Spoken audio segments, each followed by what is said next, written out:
Good afternoon, dear guests, friends, and audience joining via Zoom today.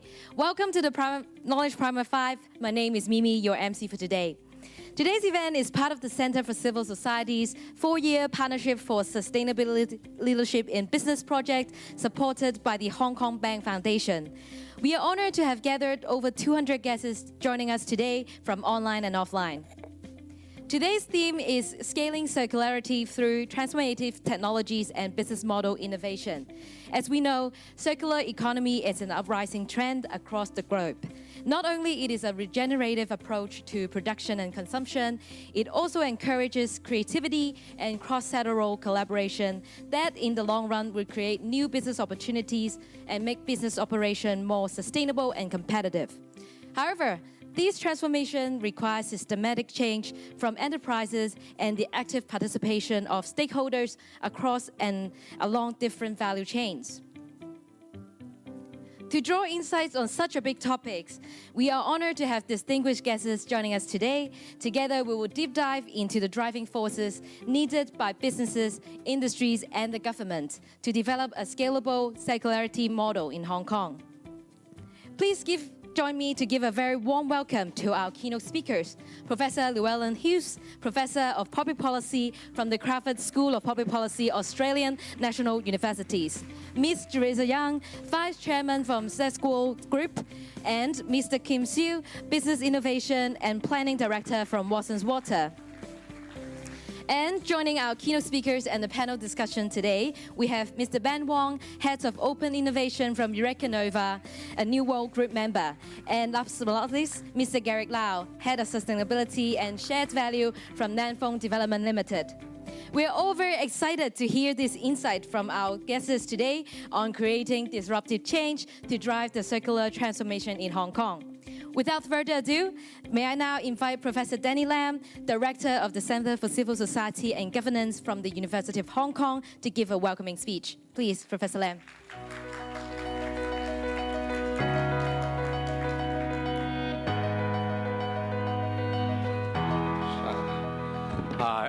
Good afternoon, everyone. My colleagues actually treat this as a very formal situation, so they wrote me a speech. So I'm just to read it out, but I hope you wouldn't mind, So welcome everyone, and thank you for bringing us with us today. This is my pleasure to welcome you all to this knowledge primer on scaling circularity through transformative technologies and business model innovations. The Knowledge Primer series is part of our Center's 4-year Action Research Project, Partnership for Sustainability Leadership in Business, which is supported by the Hong Kong Bank Foundation. We are very delighted to announce that today's event has attracted a very good response with over 200 participants online and offline. Circular economy is not a new idea, but it has gained significant traction from the academia, the business sector, and also policymakers in recent years as a very powerful lever to address climate change, resource scarcity, pollution, and more.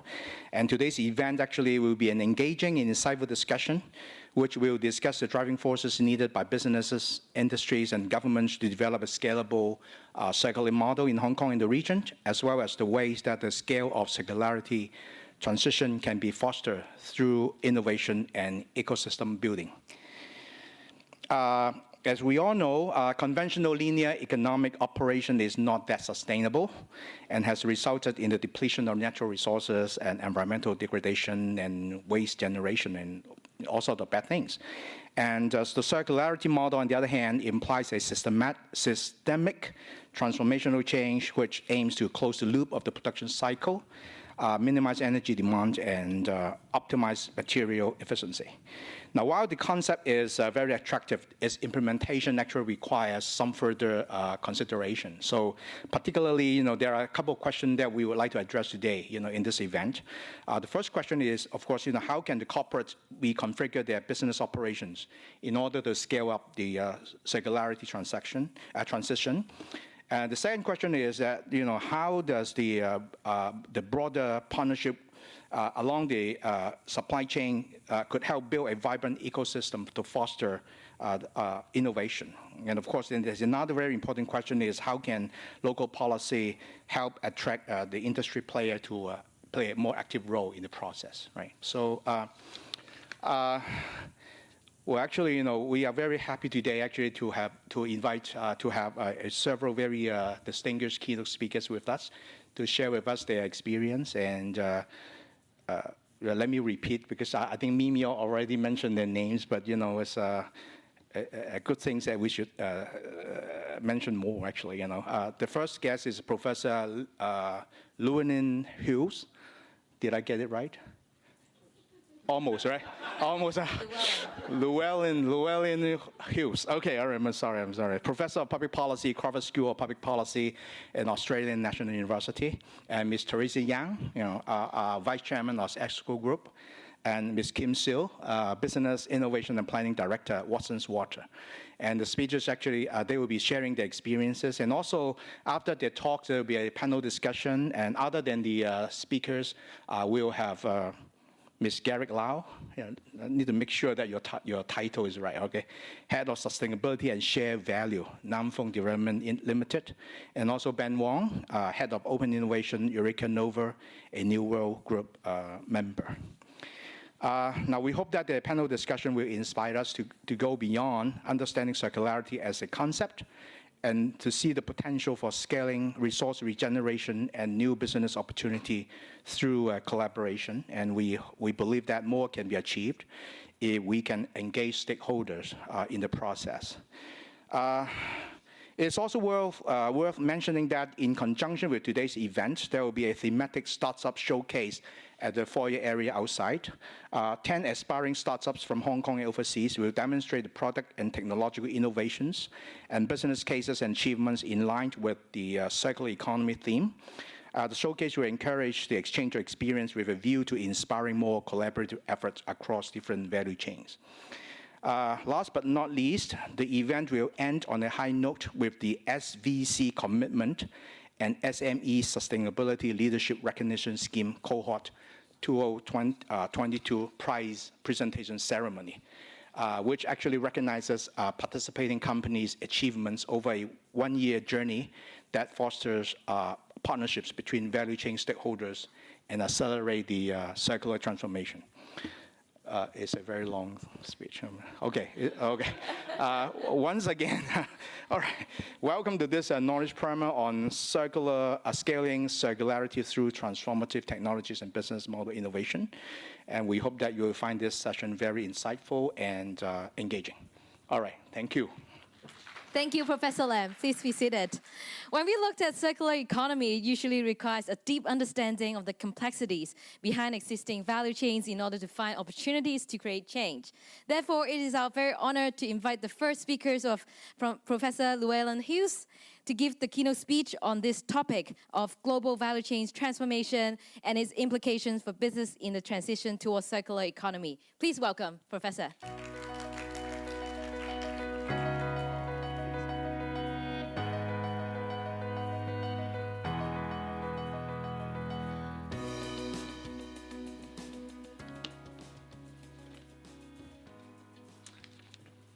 Thanks so much for the introduction. It's terrific to be here and also for the invitation from the Center for Civil Society and Governance here at Hong Kong University for inviting me to come. Now, the first thing I wanted to do, because I spent a little bit of time before we started speaking with some of the companies out here, was to give a shout out to V-Cycle, who are sitting over here, because I had a bit of a chat with them before. And they've got a really fantastic circular economy business model which they've developed in which they're collecting e-waste from around Hong Kong and then upcycling a lot of those materials for the production of glasses, which are somewhat cooler than mine. So I might have to talk to you about picking some of those up later, as well as a variety of other consumable products. So they're just out there, V-Cycle. So go and have a chat with them afterwards. They're doing some great stuff.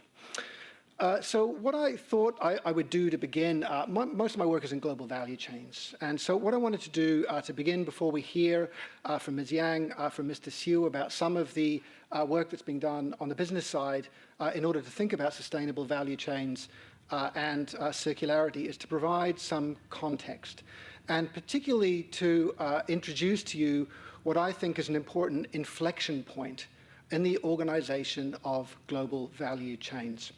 And then, once I've done that, to talk a little bit about what I think the implications of that mean for issues like sustainability and also circularity. Okay, so in the early 2000s, I was lucky enough to participate in a project at the Massachusetts Institute of Technology's Industrial Performance Center. The project was looked at how changes in the international structure of production globally were affecting the constraints and the opportunities that were facing businesses and governments. From a researcher's perspective, I'm sitting on the research side. This was a really beautiful project. It had a perfect mix of both breadth and depth, and that's because it was made up from about 800 interviews across multiple countries as well as sectors involving decision makers, technologists, business leaders, labor unions, and others. And it culminated in the publication of a book that you see here called How We Compete: What Companies in the World Are Doing to Make It in Today's Global Economy. As I mentioned, How We Compete built a bottom-up view of globalization through interviews with around 500 different people across North America, Europe, and East Asia, including here in Hong Kong, in the textile sector in particular. And the idea of the project was to focus on areas in which you see a lot of rapid technological change, that is like electronics, semiconductors, and software, and also to look at areas, industries which are more mature, and so which you tend to see slower technological change or more process-related innovation. Now, as I mentioned, we were interested in, particularly here, in the emergence of global value chains and what it meant for businesses and companies and innovation. The emergence of global value chains that we're partly focusing on today is a phenomenon that's really unique to the current phase of globalization, but it's had enormous implications for the way that businesses make and sell different products. Primarily, that's because of two different reasons. Firstly, companies have got new choices about where to locate productive activities, okay? So you can locate them in the home market or you can locate them elsewhere. The second set of choices, and this is really what's new, is the ability, the opportunity to make choices about whether to locate production inside the firm or to outsource it and locate it outside the firm. That's really unique to the current phase of globalization when we compare it to, for example, to previous periods when you had a lot of export of final products, for example. Now, that new environment that we're really living in today was enabled by two different factors. The first of those was technological innovation, and primarily the ability to codify knowledge. Okay, so through digitalization, you can codify knowledge and you can send it long distances. It's no longer tacit knowledge, but rather it's knowledge that can be transmitted using bits, ones and zeros, and then used in productive processes elsewhere.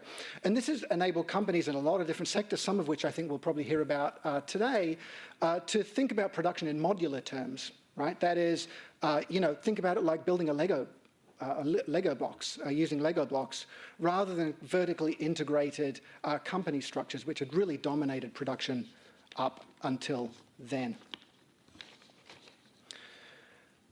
The second big change that we've seen is in relation to policy, and I'm going to come back to that in a moment. What you can see here is a measure of aggregate trade restrictions, which is developed by the International Monetary Fund. And it's used as an index to track policies which are being used to restrict trade and investment across borders over time. It's a composite measure, so it includes restrictions on import and exports, restrictions to payments across borders, and other elements are included as well. What does it tell us? Well, you can take a look and think for yourself, but you can see a couple of different things from the data which is being shown to you here. Firstly, there continue to be pretty substantial differences between regions, right? Globalization is lumpy. But you can see that Africa, as a region, for example, continues to have more barriers to cross national trade and investment than you see in East Asia and obviously in Europe, which is kind of leading the bunch. The second thing that you can see from this is that there has been a secular decline in policies which are being used to shape value chains, right? That really cost rather than policy is what's been driving locational choices by companies as a reduction of this retreat of governments from the market. What has been the effect of that? Those two factors, that is innovation on the one hand and policy change on the other. There are a few different ways of measuring that, right? So one way you can think about it is share of global manufacturing being held by different regions or countries. If you look at the G7 economies, for example, from 1990 until 2010, the share of G7 economies in value terms of global manufacturing fell from about 2/3 globally to under a half. And China, or mainland China's share of global manufacturing over that same period increased from about 5% to around about 20%. Another way to look at it is what I'm showing you here, which is GVCs as a share of global GDP. And you can see a few different curves here, so let me very briefly touch on what these are. First of all, across the top, you can see domestic. So think about getting your hair cut, right? This is a service or a product which is not crossing any national borders. Okay, and you can see that falling over time as we expect, as we see global value chains to have emerged and spread across the globe. You can also see simple GVCs and also complex GVCs, which I'll focus on here. So simple GVCs refers to global value chains in which a given intermediate product crosses the border once. Okay, so think about steel manufacturing that gets used in buildings in Europe or here in Hong Kong or elsewhere. You can see it increasing over time. And then there's complex GVCs, and here the kind of canonical example is the example of the iPhone, right? You can also think about autos as well. That is where you see intermediate products crossing at least 2 borders before they are sold on as final products. So you can see that kind of change over here in the aggregate statistics, both manufacturing and also in terms of the kinds of shares of different GVC types over time. Now, the rise of GVCs from a sustainability perspective has been really fantastic, okay? I'm someone who primarily works on low emissions technologies associated with energy transition. So I'm going to use the example of solar photovoltaics to kind of motivate what I'm talking about here. Okay. What you can see here is global utility scale, that is big, solar PV projects. It's showing you the levelized cost of electricity, so basically how much electricity costs that's generated by these projects from 2010 through to 2021 globally. And that's, the size of the circle shows you capacity, okay? So it's weighted by capacity. And what you can see from this is that there has been a large and secular decline in the costs of renewable electricity. Sorry, I should have also mentioned it's in inflation-adjusted US dollars per kilowatt hour on the y-axis. Okay, so the cost of electricity adjusted for inflation. What this has meant is that solar photovoltaics, for example, as a direct result of GVC development for solar, is now able in many markets to compete against emissions-intensive generation types like coal and gas without any government subsidies. Okay? Now, this cost reduction could happen for lots of different reasons, lab research and so on, but a big reason for it is because of GVCs. In fact, if you look at US data, fully 45% of the reduction in costs that you see here is because of a reduction in module prices. And that's because of mass contract production, particularly coming out of mainland China. Now, from a business perspective, okay, this is good for all of us in the world. From a business perspective, this was an enormous challenge for some companies. I will never forget when I was in Japan interviewing the former European manager for Sharp. Everyone remember the company Sharp? Used to buy white goods for them. They used to be the biggest solar module manufacturer in the world. And I remember speaking to the head of that company in Nara, the head of the company for their European operations, and he related to me how they had made hundreds of millions of dollars of investment in a solar fabrication facility in Europe that they had to shut down in 2 years because they were simply unable to compete with a 30% reduction in module prices as a result of solar module exports from China into Europe. Now, we all know what happened to Sharp. A majority stake was taken of it by the Taiwanese contract manufacturer Foxconn 2 years later. Okay, so tremendous benefits associated with the development of GVCs, but also as a business, you've got to get it right. So this is kind of the world we're living in. Now, a couple of years after we did the How We Compete book, there was a really fantastic publication I encourage you to take a look at, which you can see here, called Has Globalization Passed Its Peak? This was published in 2007. Okay, so think about that. It's before the global financial crisis. It's when, you know, when I was teaching political economy or other subjects in class, we were talking about the Washington Consensus all the time. Okay, that was kind of the world that we were in. But nevertheless, what Rawi Abdelal from HBS and a co-author Adam Segal from the Council of Foreign Relations argued is that we were going to see the globalization, I should say, is not inevitable and it's not inexorable. Okay, and the reason for that is pretty simple. It's because they viewed it as increasingly difficult for governments to retain an equilibrium focused on open trade and investment because of the implications for their own manufacturing centers. Okay, that is, you see a lot of hollowing out, the kind of problems that we're seeing the Biden administration trying to deal with now through the Inflation Reduction Act. As a result of that, countries or governments within countries, in their view, was going to start to try and reshape global value chains, okay, and reshape them in order to build more capabilities back home, okay? So let's take a look at that, okay? Let's look at the inflection point. You can see, I think, the beginnings of that transformation or inflection point in preliminary data. This is data from the Global Trade Alert Database. It's a big database which also looks at policies. It's got about more than 50,000 entries globally in there, and it catalogs measures which are introduced to try and shape trade using policy, okay? And also codes those according to whether those measures are reducing barriers to trade or whether they're increasing barriers to trade. Okay? And what you can see from this is pretty clear that over the last 5 years, governments globally have been introducing policies to try and limit the amount of trade and investment which is going on. Okay? Another really nice way of looking at that is what I'm showing you here, which is showing you the length of global value chains. Okay? So across a...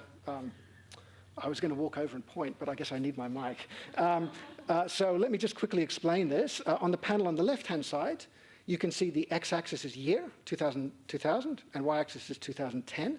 The numbers refer to the number of stages involved in producing a product.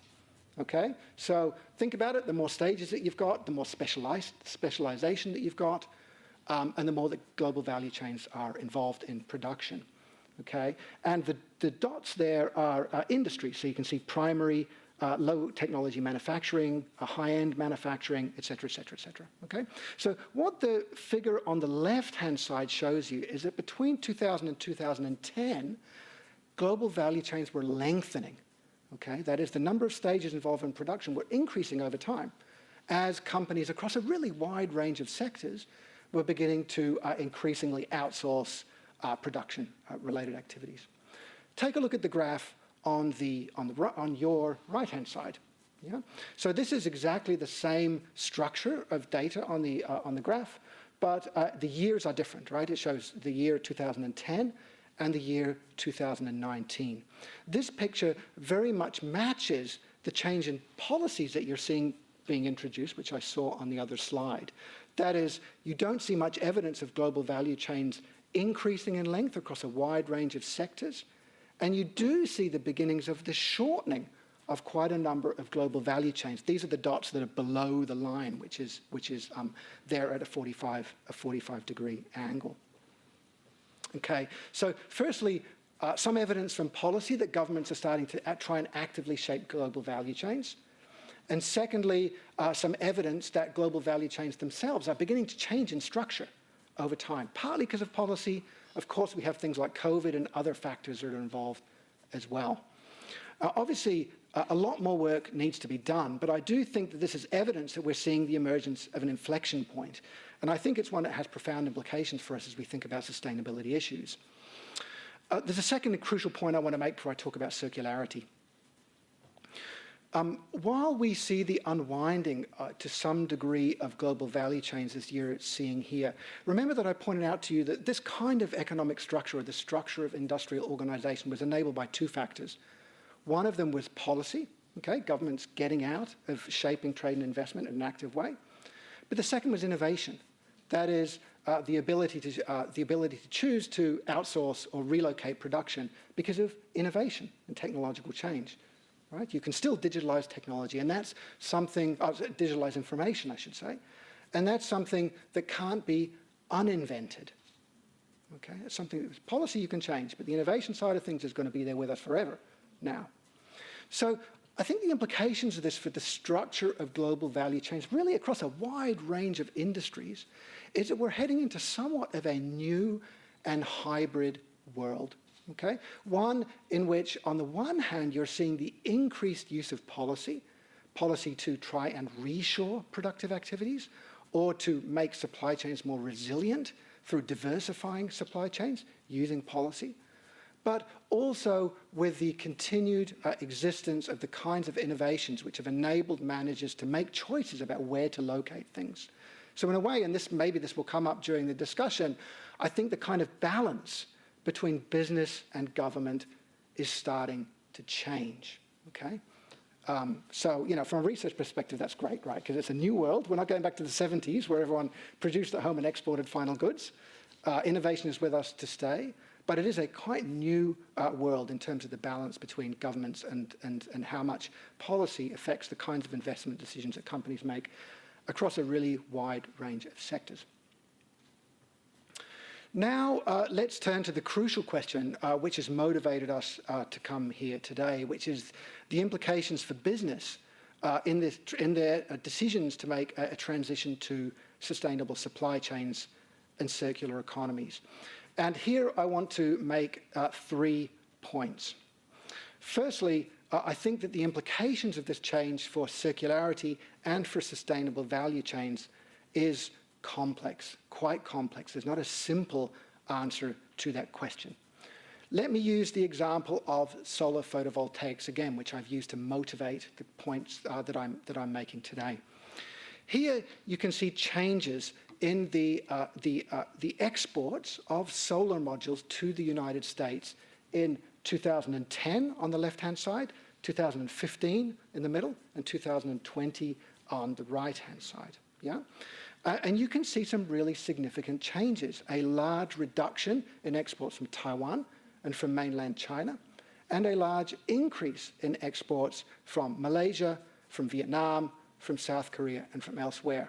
Now, these changes have basically been driven by policy. It's a clear example of exactly what I was talking about before, specifically import tariffs, which were placed on mainland Chinese and Taiwanese solar PV module manufacturers, which has led to this complete, a significant restructuring of global value chains for solar, which is going into the United States. What does this mean for sustainability, right? So on one hand, you've got the cost question, okay?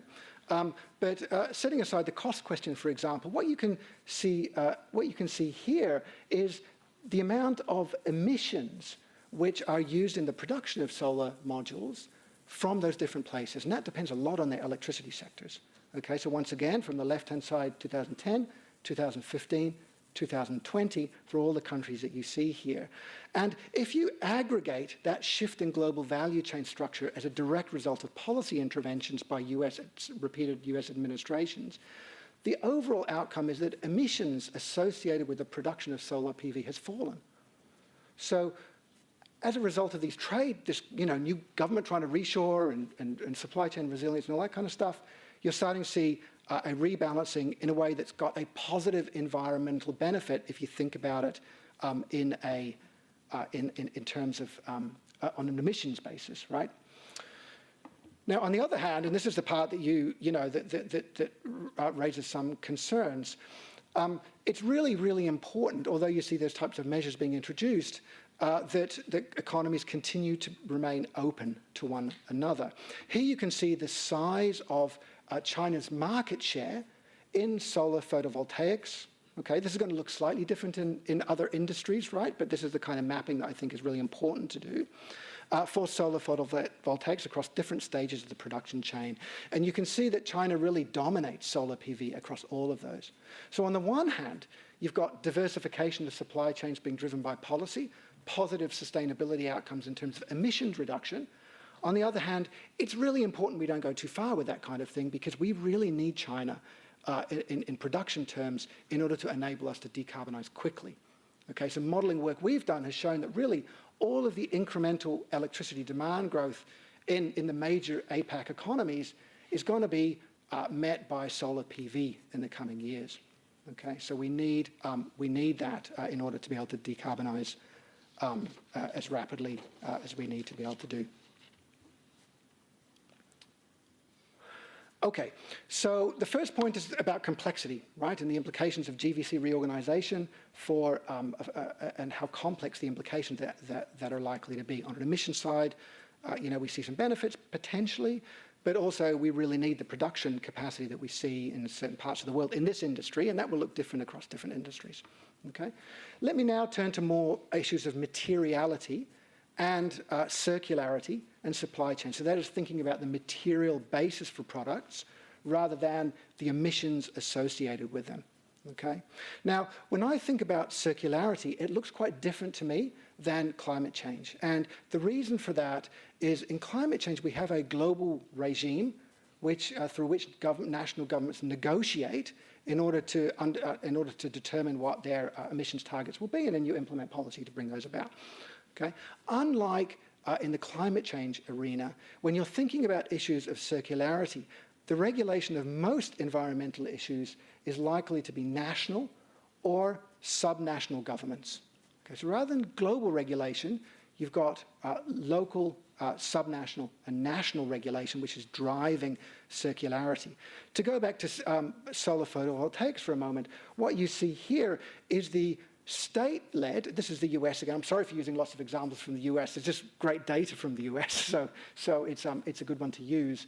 What you can see here are recycling and reuse policies which are being put in place by different state governments in the United States. I want to draw on the example of Washington State, which is the one up here in the top left. Okay. Now, actually, just beginning 3 days ago, on July the 1st, 2023, Washington State introduced a solar PV module stewardship and take-back program. And it requires manufacturers and importers to have a sustainability program approved by the state government. And unless you get the approval for that, you're not able to sell within the market itself. Okay. Now, that stewardship plan has to outline how manufacturers are going to finance takebacks, how they're going to accept modules that they've sold, how they are going to minimize the release of hazardous substances into the environment, and how they're going to maximize the recovery of materials. Okay? Now, my point here is not that Washington State's model is the model that everyone's going to live with when I think about circularity in the solar PV space. It's that it's happening at the state level, and in fact, quite different regulations are being put in place in California, in North Carolina, and in other parts of the United States. And you also have industry-led initiatives as well. So firstly, we've got complexity about sustainability outcomes as a result of a reshifting of global value chains. Secondly, from a business perspective, because of the national or subnational regulation of circularity issues, the regulatory environment for business, when we think about circularity, is going to become increasingly complex. And I think that really means that, that business and government need to talk well to one another when you think about managing circularity-related issues. I can see I'm just about out of time, so let me just make my third and last point before I finish. We're sitting in a university, and I think that aside from business and government, research and research institutions also have a really, really important role to play in understanding what this new environment is and what it means for issues like sustainable value chains. What you can see here, to continue with my example, is the amount of research outputs, okay, new knowledge, if you like, which is being published around circularity in solar photovoltaics. And it shows you two different things. One, people are learning more. There's a lot of new knowledge being created. Secondly, you can see that overwhelmingly that knowledge is being created in relation to issues around recycling. Okay, and that's only really one part of the circularity story. You've got, like these guys, you've got, recovery and reuse of materials. You've got significant design-related issues as well, which all are going to require research. A huge amount of work to do, and what I would point to is particularly around permitting requirements and liabilities, and what the opportunities are to harmonise those in order to lower compliance costs globally, really.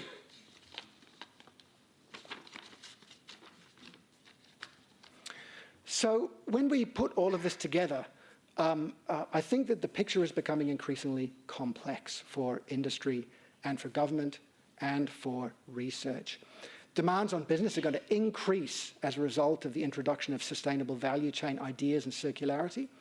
And the demands on business, particularly around compliance, are going to increase. Okay? There's also, of course, expectations, we might hear about these from the NGO community, shareholders, consumers, and so on and so forth. So it's going to require a lot of wisdom from business and from government, and I think there's also a really important role for research to partner with industry in helping to understand and respond to the changes that we see. It's really fascinating, as I do my work, to see the different kinds of choices that companies are making around sustainability and circularity. So I'm really looking forward to hearing from our other keynote speakers today who are going to talk with us, I think, about their own company's responses to this changing landscape that I've described for you. Thanks so much for listening. It's really an honor to have the opportunity to be with you today, and I look forward to the discussions to come. Thank you. Thank you, Professor Hughes. Your insights are phenomenal. We understand that our audience might have some questions that you would like to ask our speakers. Please be noted that there will be a Q&A sessions at the panel discussion later today. If there are any questions from the floor or Zoom participants, please save that until that sessions. After having an overview of the global value chains and its implication for the development of a circular economy, it's important to learn from real cases of success. Now may I invite our second speaker, Ms. Teresa Yang, Vice Chairman from Esquel Group, to share with us on how they have committed to turning the garment production into a cleaner and less wasteful industry with the topic accelerating circularity through transformative technologies and business model innovation. Please give a big hand to Teresa.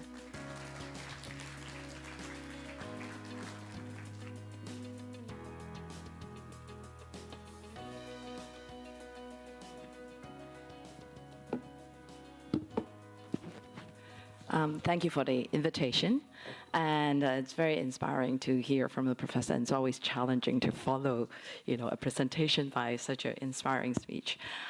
So let me just introduce myself. I'm Teresa Yang from Esquel Group, and I guess not many of you may have heard about our company because we're a private company, and we're established in 1978. So this year is actually our 45th anniversary. We're in the apparel industry, which is considered a very, very traditional industry, especially the manufacturing sector. So our industry has always been named as one of the most environmentally unfriendly and often even been blamed for not respecting human rights. However, as Esquel, we are really very committed to making a difference. So here, let me share with you, really our values here. We're not only saying that we want to make a difference, we're very specific because we really want to focus on tackling climate change through better management of resources, narrowing of wealth gap through improving our living standard and enhancing our capability. So how are we going to do this? Because it's not as easy as what these words only says. So in Esquel, before 2019, we really focus mainly on the OEM business, as we have a very, very strong and vertically integrated supply chain. So from this chart, you actually can see we start from not only R&D side, but the R&D side is actually going to be very important in my later sharing. But from the manufacturing side, we start from collecting cotton directly from the farmers, and then using those cotton, and then we do our own spinning into our yarn, and then we ship our yarn to another location where we have more availability of water and energy, and where we make fabric, and then sew the fabric into garments. Together with these, we also have our own accessories production, which means that we also make our own buttons, labels, and before 2019, I would say we have a division that are doing our own brand, but that division was not as significant as our OEM business. So then what happens? Because I kept on emphasizing 2019, right? At that time, let me just share with you what are the problems that we were facing, because these are not only unique problems to Esquel, but I think these are problems that actually apply to the whole industry. Oftentimes, we are very bothered by, because our dyeing and finishing process is really quite water intensive. In fact, we sometimes consider not environmentally unfriendly because a lot of pollution is created, and we use a lot of chemical for the dyeing and finishing process.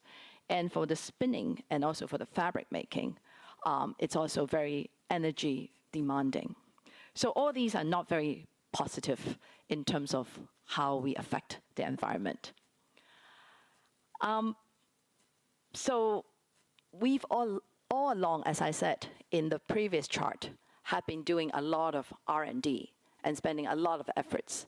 The reason is because, I guess, referring back to the very first page where we mentioned about our mission and our values, that we really like to make a difference in addressing those particular issues, especially those that are related to climate change and also wealth gap. So then in our new business model, we have decided that OEM is still going to be a very important part of our business, which means that we will still maintain a vertical supply chain. But at the same time, we'd like to start also investing and diversifying more resource into doing our own brand and distribution business, so that we can actually share a lot of our values directly with consumers. Because otherwise, we are very much sometimes having difficulty converting the consumers, as we need to rely very much on the brands who were our customers to do something to help and promote these very new innovative programs. So that's the reason why we've decided maybe we should really put more resource into developing our own brand, so that we can directly send out these messages to the consumers who would like to also join our journey. And the third part of what we have decided that we would like to spend also more resource in is to commercialize a lot of these technologies that we've developed in-house. So before 2019, although we do have a lot of very interesting, I would say also very impactful technologies that can help our in-house production to reduce both water and energy, but we didn't really want to share them with the industry, right? Because to us, our OEM business was our main and core business. But after 2019, we've decided maybe we should really change the way of how we see our business model should be if we really want to make a difference. So that's why we decided that we should go and commercialize a lot of these technologies and share this knowledge with our other industry players. So hopefully they will also be able to make a difference and reduce their footprint on energy and water consumption. So how do we do it, and what's our strategy? So on the planet side, it's quite significant that it's also quite easy to really understand, because reduction in energy and water consumption are really the key words in most of our activities. And we really have been able to develop some very interesting technologies throughout the past 45 years, as you said. We mentioned that this is our 45th anniversary. Maybe not 45 years, but at least over 30 years of efforts in really studying what we can do. And we also focus on developing high-quality, durable garments to hopefully increase the utilization of these items. And on the product side, We also try to reduce a lot of pre-consumer waste. As we are a vertically integrated operation, there's a lot of areas where we can pick up, whereas the other suppliers may not be able to do because they don't have that flexibility. So we're very, very lucky because we're vertically integrated, so we can do a lot more. We also reduce the post-consumer waste, which is like recycling some old garments or even upcycling them. So we're going to share some of the examples because I think sharing these examples will probably help you to understand what we're trying to do. So in terms of how we tackle global water crisis, 10 years ago, I still remember the scene where I was sitting together with my R&D team. We were saying, okay, so water is definitely going to be a very scarce resource going forward, especially for China. And what can we do? We do need a lot of water for our dyeing process, especially our dyeing process. So we were just jokingly say, is it possible to do it without water? And we know that at that time, there were already some studies for the non-cotton items. And, but even our team at that point would say, well, we don't really have any clue how to do it. So after 10 years, I'm happy to report that last year we have successfully developed that technology where we can actually do a waterless dyeing for all 100% cotton garments. So I guess 10 years ago, people may think that we're really crazy. But after 10 years, you know, we're not that crazy, but I think we're still a long way to go because there's still a lot of areas where we need to keep on improving. Another example is our wastewater treatment plants. So if you say that we are really a apparel manufacturing, then you will expect that we are situated in industrial park where, you know, wastewater treatment facilities should be provided. But back in the 90s, early 90s, in some of the third-tier cities where we are located, they really don't have the luxury, or the local government actually didn't really know what is an industrial park. So we were given, you know, the option of either just, you know what, right, to do with the wastewater, or we find our own solution. So again, during the 90s, it was crazy for someone who is a private company and decided to invest and to learn how to run a wastewater treatment facility. Running a wastewater treatment facility was definitely not the same as running a textile mill. Totally different technology, but luckily, I guess at that time, especially our R&D team and our textile operation team, they were still very convinced that they want to go on this journey by developing something that will help them to sleep better at night. So here we go. Now we have a wastewater treatment technology that I would be, you know, proudly share that it's one of the, I would say, best for the textile and industry. Then, of course, we have other smaller projects such as salt recovery technology, reducing environmental impact. Because, you know, in the Guangdong province or in China overall, for some of you may have also experienced manufacturing over there, will understand that sometimes the government may not give you enough time before they launch any new regulations on especially environmental protection area. So a lot of times they will just tell you, okay, by beginning of next year, there will be a new standard. And you know when they would tell you that? You'll be lucky if this is September. Normally, that's November. Okay, so there's no way if we're not prepared. So we always have to be prepared. And that's the reason why some you know, technologies such as salt recovery, all these, hopefully to reduce the COD in the wastewater area, has to be done much earlier. Other areas that we have done is like a pre-consumer wastage, which is easy to see because, as I said, we are a vertically integrated operation, so we can start from the, say, spinning mill or the fabric mill in using the cut-offs or offcuts or the leftovers. But the most challenging actually is to do a recycling of old garments. Even for our customers, it's not that easy because collecting these old garments is a challenge. And for us, we have done one very interesting project just to see, how actually we can operate on a closed-loop economy. And that we tried it with our own uniform. And it was a very interesting project because it was not only the technology part that is interesting. Actually, the technology part is not challenging. The most challenging part is actually convincing all our members to actually take their garments, but before they take them back, they have to wash them, they have to take off all the buttons, because otherwise there would be too much overhead in recycling these old garments. And so this was something that we have tested in-house, and now you can see on this picture is our very proudly present our recycle polo for our own people.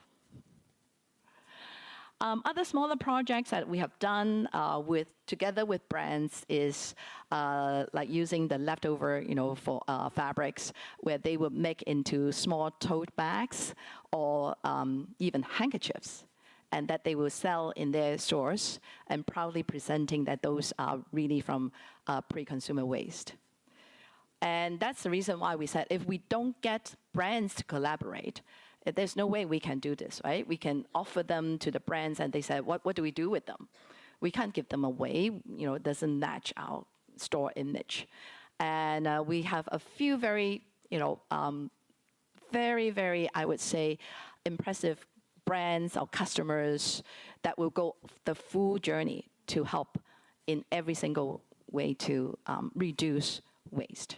But unfortunately, that's only a small percentage of what we have got on our customer list. On a different note, we have also started looking at how can we reduce, chemical usage. And I don't know if you, most of you here are quite young, may not remember the days where we were, we may have used natural dye, and in many culture, the natural dye was the main use. So in Chinese history also, China blue was actually done by a natural dye, indigo. So we would like to bring that back, but there's a lot of barriers because in today's world, I guess people do expect your clothes that can be washed many times without fading, and also at when it's put under the light, the color doesn't change. So for natural dye, if you don't do anything with the new technology, they do not fit into those criteria. So for us, in order to be able to promote natural dye again to the consumer market, we have to invest into the R&D part. And luckily, I think right now I would say that there is at least 12 to 15 colors that are successfully now reaching I would say, at least the bare minimum of the commercial standard that will fulfill, a brand's needs to promote them in part of their collection. So hopefully for those of you who are willing to try next time, if you see any brands promoting their natural dye, please do support them because it does help to reduce the chemical dye usage. So another angle of what we have been doing is obviously smart manufacturing. I do see some of my colleagues here who are really the pioneer in doing the smart manufacturing. Later on, if anyone interested, please go and talk to them because they really are the ones who are working on these. And I think the reason why we say smart manufacturing would also be a very important part of our sustainability journey is because by adopting automation and also other usage, it would definitely help us to look at another angle of what we have emphasized, not only climate change, but narrowing the wealth gap. So maybe more people would think that using automation actually is taking away jobs. However, we don't see it that way. we see it more importantly is because in the past, because people do criticize us for being a very traditional industry, is because everything is quite labor intensive. However, even in China, I think we are seeing that the overall educational level of the workforce definitely has gone up a lot in the past 20 years. So we don't really see that there is any new workforce coming into the industry that are willing to do just manual work. And by having more automation and also more, next slide, I'll show you more IoT solutions, it actually helped them because there's actually an abundance of young people who are more educated and who would like to really do their job using the knowledge-based skill set rather than manual labor. So that's why we feel that it's important for us to continue to look for new applications in the smart manufacturing solutions. So here's also some IoT solutions that we have adopted. And it's not only also helping narrowing the wealth gap, but also improving the accuracy or efficiency and thus reducing rework or material wastage. Lastly, another very interesting part is because I don't think consumers understand that in our entire supply chain, other than just the manufacturing part, the preparation, working with designers sometimes can be quite stressful because they would like to see actual samples in actual colors before they want to place an order. And for some of you who are in manufacturing sector will understand that is really something that we see that it's a waste.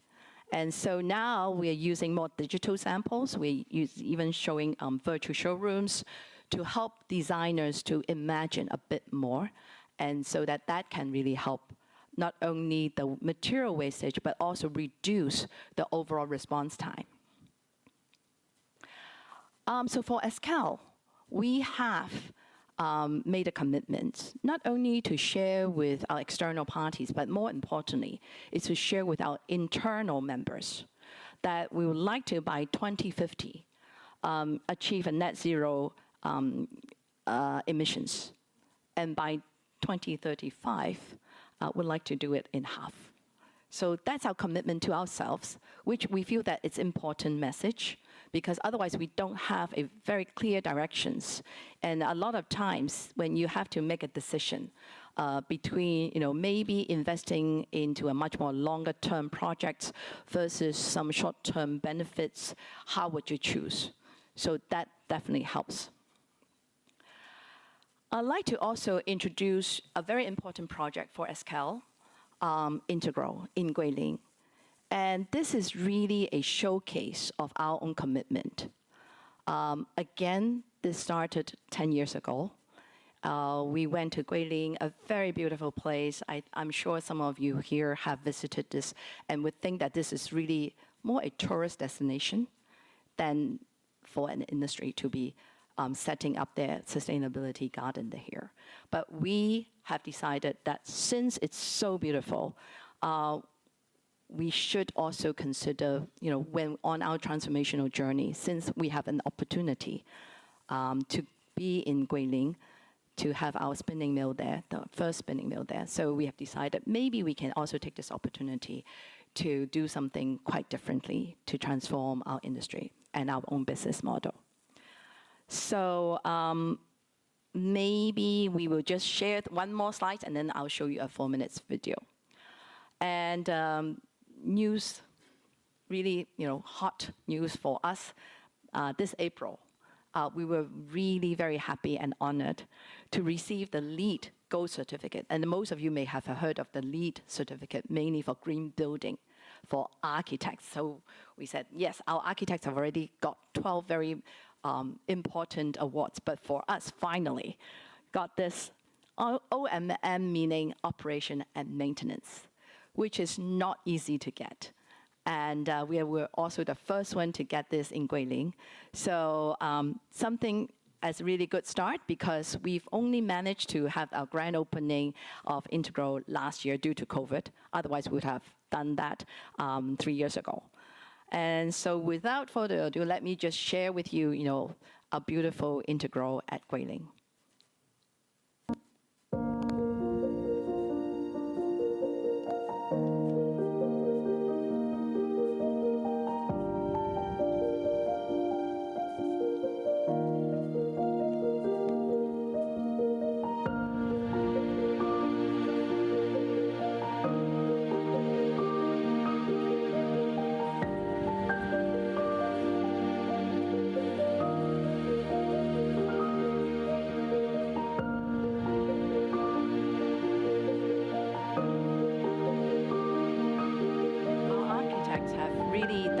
To help combining the Lingnan culture into the design.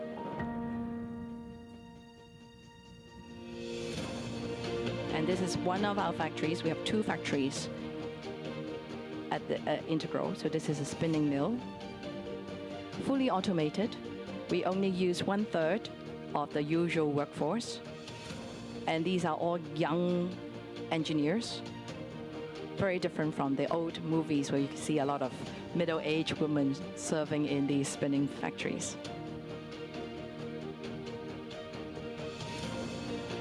The second operation for manufacturing is the garment operation. Again, we apply a lot of automation and also lean concepts in the whole manufacturing.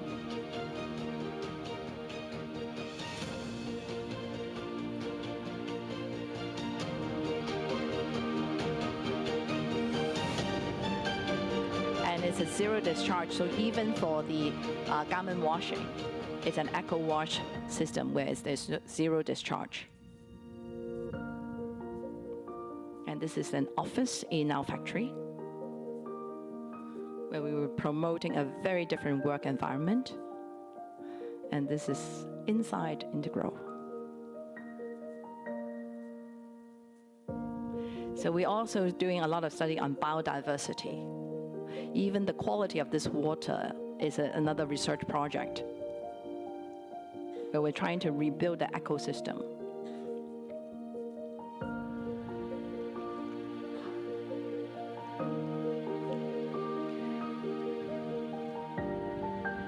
So we consider Integral not only for manufacturing purpose, we're also combined with ecotourism and also education. I think it was mentioned, MIT was mentioned in the earlier presentation, and this is also an art piece done by an MIT professor who is using new technology on getting silk from the silkworms without killing them. And we've been hosting sustainability symposium at Integral for the last 10 years. And this is also a very interesting place, the dining room.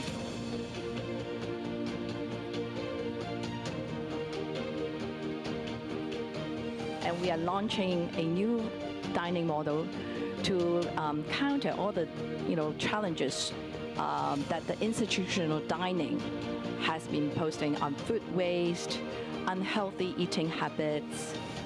So new dining model is another very important part where we address the wellness of all our people.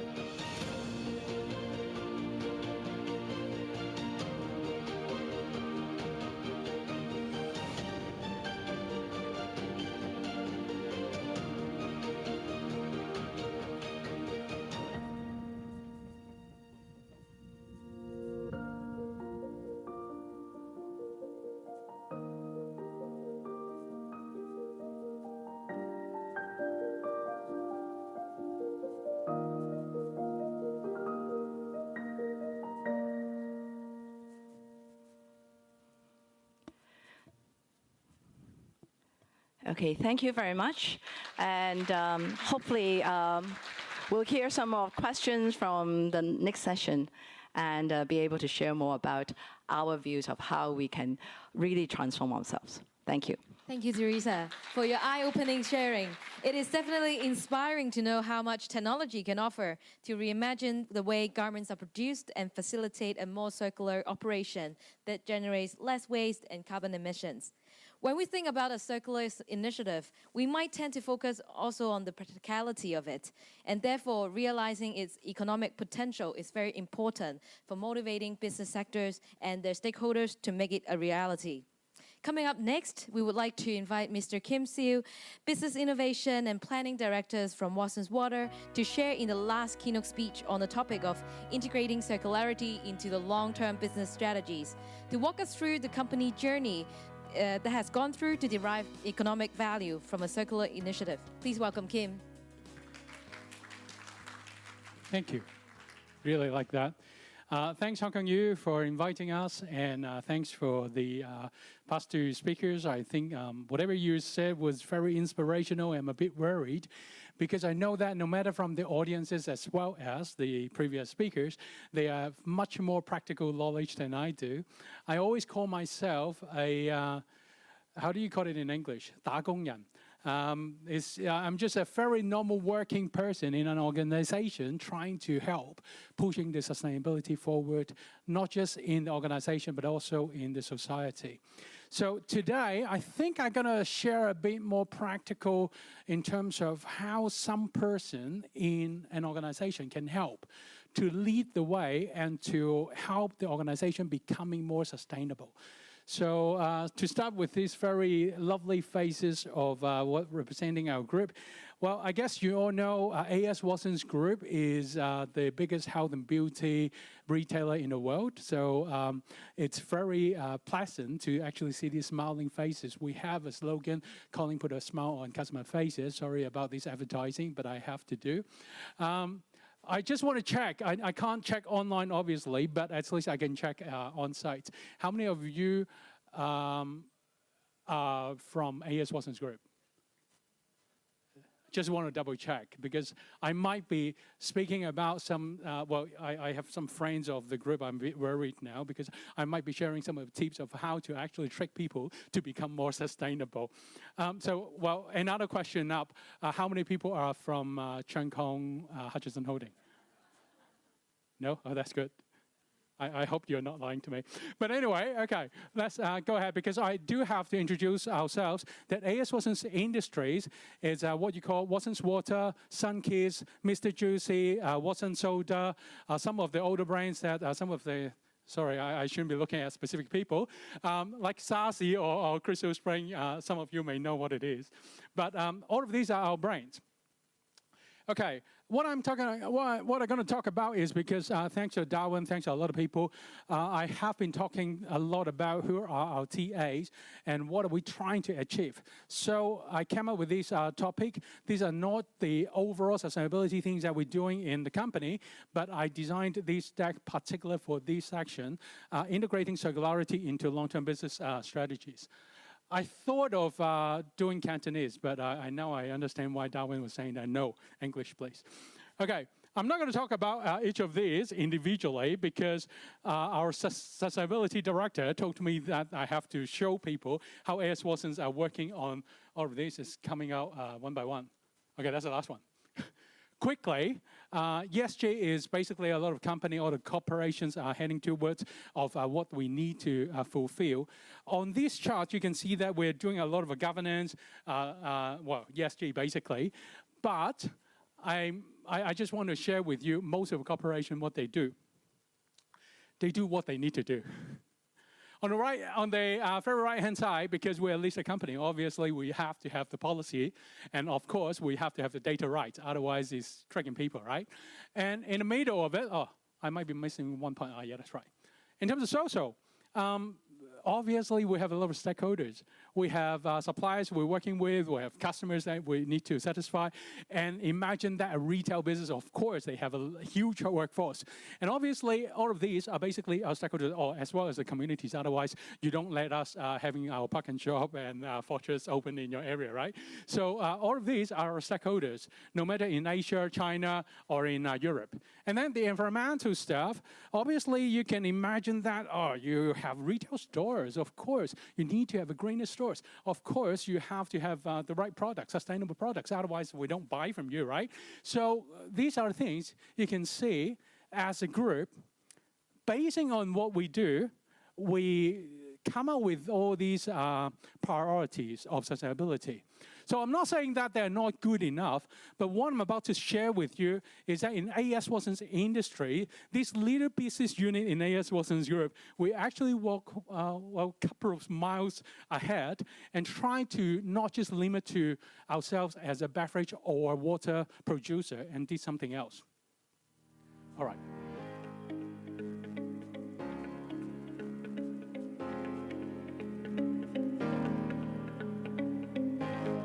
We were the first one launching recycled PET in Hong Kong.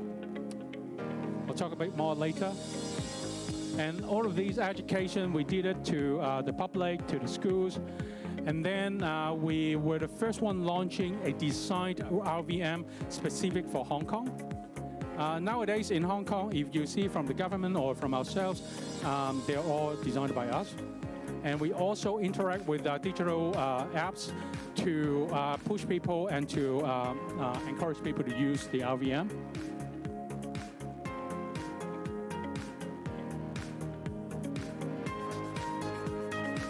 A lot of efforts since RVM and also RPT application was spent on raising the awareness of recycled PET usage. It's not very technical, but it's very important. I'll talk a bit more later.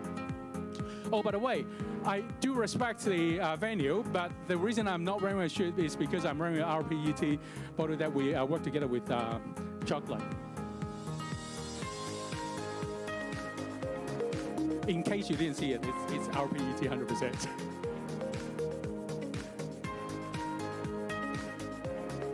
We also introduced in Hong Kong the first recyclable BYOB in aluminum bottles.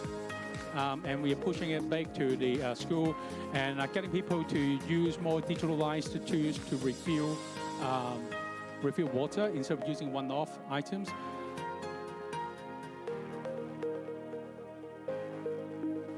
All right. A short video just to show you in the past couple of years what we have been doing. And in fact, I came up with the word of circularity being the key of whatever A.S. Watson's industry has been doing in the past few years since 2015. It's quite interesting. Someone asked, did we have a sustainability team to drive all of these things that we did? No. Unfortunately, it came out quite like an evolution of we're trying to win over our competitor, Bonaqua. Well, for some of you may have remembered, sorry about that, please don't, whatever. So before our RPT launch in 2015, if you count back, there were 9 years, you see Google come out and say, yeah, plant-based, et cetera, and then you twist the bottles. And of course, I heard a lot from the Yan Nai Tong saying that don't twist the bottles until you remove the sleeves. But anyway, I'm sure you know why. But anyway, in 2015, I got a challenge. I came into the company in 2012, being the general manager of Hong Kong business. I got a lot of challenges from the green organization saying that you guys use particularly more plastic than other bottles because you have a cap. Other ones they don't have caps, but you have a cap. Obviously, you use more plastic. So I got challenged, and I was reviewing the whole thing about how to become more sustainable in the design of our product. And after a lot of research, I'm not going to go through how hard it was, we were the first company in Asia launching 100% RPET in 2015, while our competitors follow 5 years later in 2020. I'm very happy when I go back to Australia. Well, actually, I'm Aussie as well. I go back to Australia, and now I see a lot of big brands are moving towards the 100% RPET as well. Circularity has been the major thing that we have been working on a couple of hours. So obviously from the redesign, it's quite interesting. A lot of things you may not notice in terms of very small details, such as back in 2015, we find that when you go to Japan, you have all the bottles with the dotted line where you can tear off the material, tear off the sleeves. But in Hong Kong, we were the first one who did it. Well, we're not very proud of it because it's not something especially difficult, but we were the first one who did it. And sleeveless, we also were the first one who did it. We did it many years ago in the F&B channel because you do need the words on the label to sell it. So we only did it in F&B, food and beverages channels. And we have been the leaders of water dispensers, and we have been making it more digital and making it easier for company, for schools to track their sustainability efforts by using the refillable machines instead of using one-off water. And also we have cans. Well, the most interesting bit is we actually started developing reverse vending machine before the government launched the whatever tender it was, because we wanted to prove a point that there is a possibility that we can actually come up with something that we let consumers decide and get some benefits out of returning the bottles and then getting something back. So we developed our RVM, and interesting enough, we didn't know about what government was having planning in mind. But when the government issued the partnership possibility and issuing a tender and whatsoever, we won it because we were the first one who designed RVM specifically for Hong Kong environment. So there are other competitors who come in and just bring in something global, and they think that it's okay. But for whatever reason, because of the population, the size of Hong Kong, et cetera, they needed something particular for Hong Kong. I'm not going to talk about. There can be another section. Invite me next time, and then I can talk about the LVM design. And then the reuse of it, and the first, again, it sounds like something simple, aluminum bottle for BYOB. I tend to find it's quite interesting. A lot of people have been talking about bring your own bottle, but your bottles are not so recyclable. So we make one which is highly recyclable.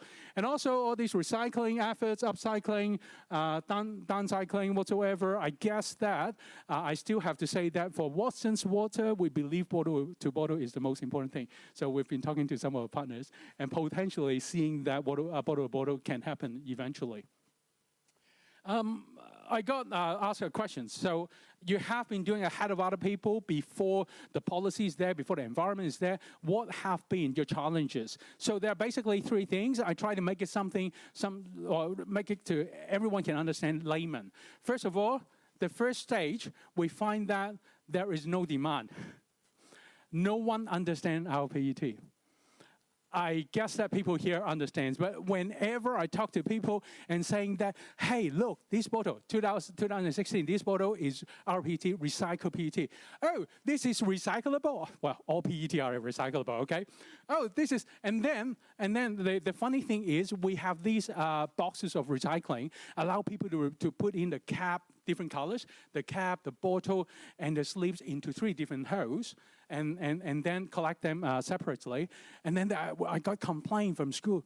Only you, Watson's Water, require us to do that. Other bottles, we just need to dump it into the recycling bin. So your bottles must be bad because you asked us to do this.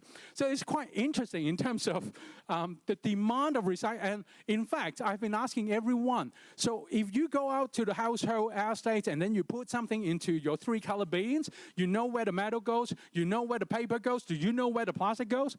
Of course you know. You don't know because in the market, there has been so little demand from the supplier or from the consumer. You ask yourself, when you buy a product with plastic content in the container, do you ask for recycled material? But I'm sure most of you will be asking for recycled material on paper. But you don't ask for plastic. So this is the education that we need to do. In fact, the first part I really want you guys to remember is the possibility of introducing to everyone next to you, including your colleagues, your friends, about recycled plastic. And yeah, it might be quite something simple, but it's very important. And then stage 2 is that in Hong Kong and China and Taiwan, we have to mix the concept of globalization because in China, they do not, well, actually in Taiwan neither, they do not allow people to use recycled material on their food-grade products or as a bottle because they worry about how the PR effects of people complaining, oh, you use wastage on something I drank? Are you kidding me? But in fact, I have been to a lot of seminars sharing our cases in Hong Kong, and I said, none of Hong Kong people cared. No one cares. I've been telling people, I want them to understand, they don't understand. They don't care. As long as you're from Watson's water, obviously, it's traceable, right? So I drink it. I don't care whether it's from wastage or whatsoever. But anyway, it has been very difficult for us to source local materials. So thanks again to some of our potential partners. I've been asking questions. Hopefully, in one day, there will be a closed loop of the circular economy. However, I do want to mention that it's quite interesting. The closer you are to the paying part of the demand when you close the loop, because there are so many stakeholders, right? The easier for us to actually kickstart the circular economy. Because the closer to the one who pay for the recycled PET, meaning that there will be an economy there to happen. In Hong Kong, you may find that the supply actually goes on from supplying the recycled material from the 3 color beans, right? But where does it go to? It doesn't go anywhere because it doesn't worth anything. Okay, the next, we have some ones who actually make it into clean flakes, food grade flakes. But where does it go to? It has to go overseas. And all these logistic costs. And then the money is not there, the economy is not there, the circularity is not there. So I hope that things will change. And whoever is, because I have been challenging that there are not many people, I heard someone is now, there are not many people who are thinking of making the flakes into the palace in Hong Kong. Potentially, I hope that whoever hearing that, they should be doing it because they are definitely going to go rich. Okay, stage 3. Demand without supply. Nowadays, we have a demand because all the suppliers, particularly the water ones, are using our PET, but the supply is...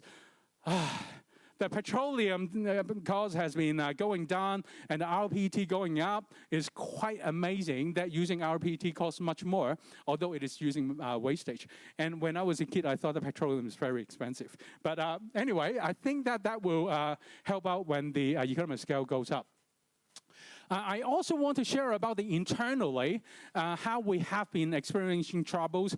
Not just circularity, I believe that a lot of you guys have been in the company trying to push sustainability forward, but sustainability costs money, costs more cost, in fact. So how do we start? Definitely, it's like, how do we say? It's more like coaching or raising kids, right? The first thing you do, you scare the hell out of them and tell them, oh, if you don't do that, you're going to do, you know, 你唔食完碗飯，你會取烏鴉㗎，you know. Well, even though sometimes you don't tell all the truth, but you scare them.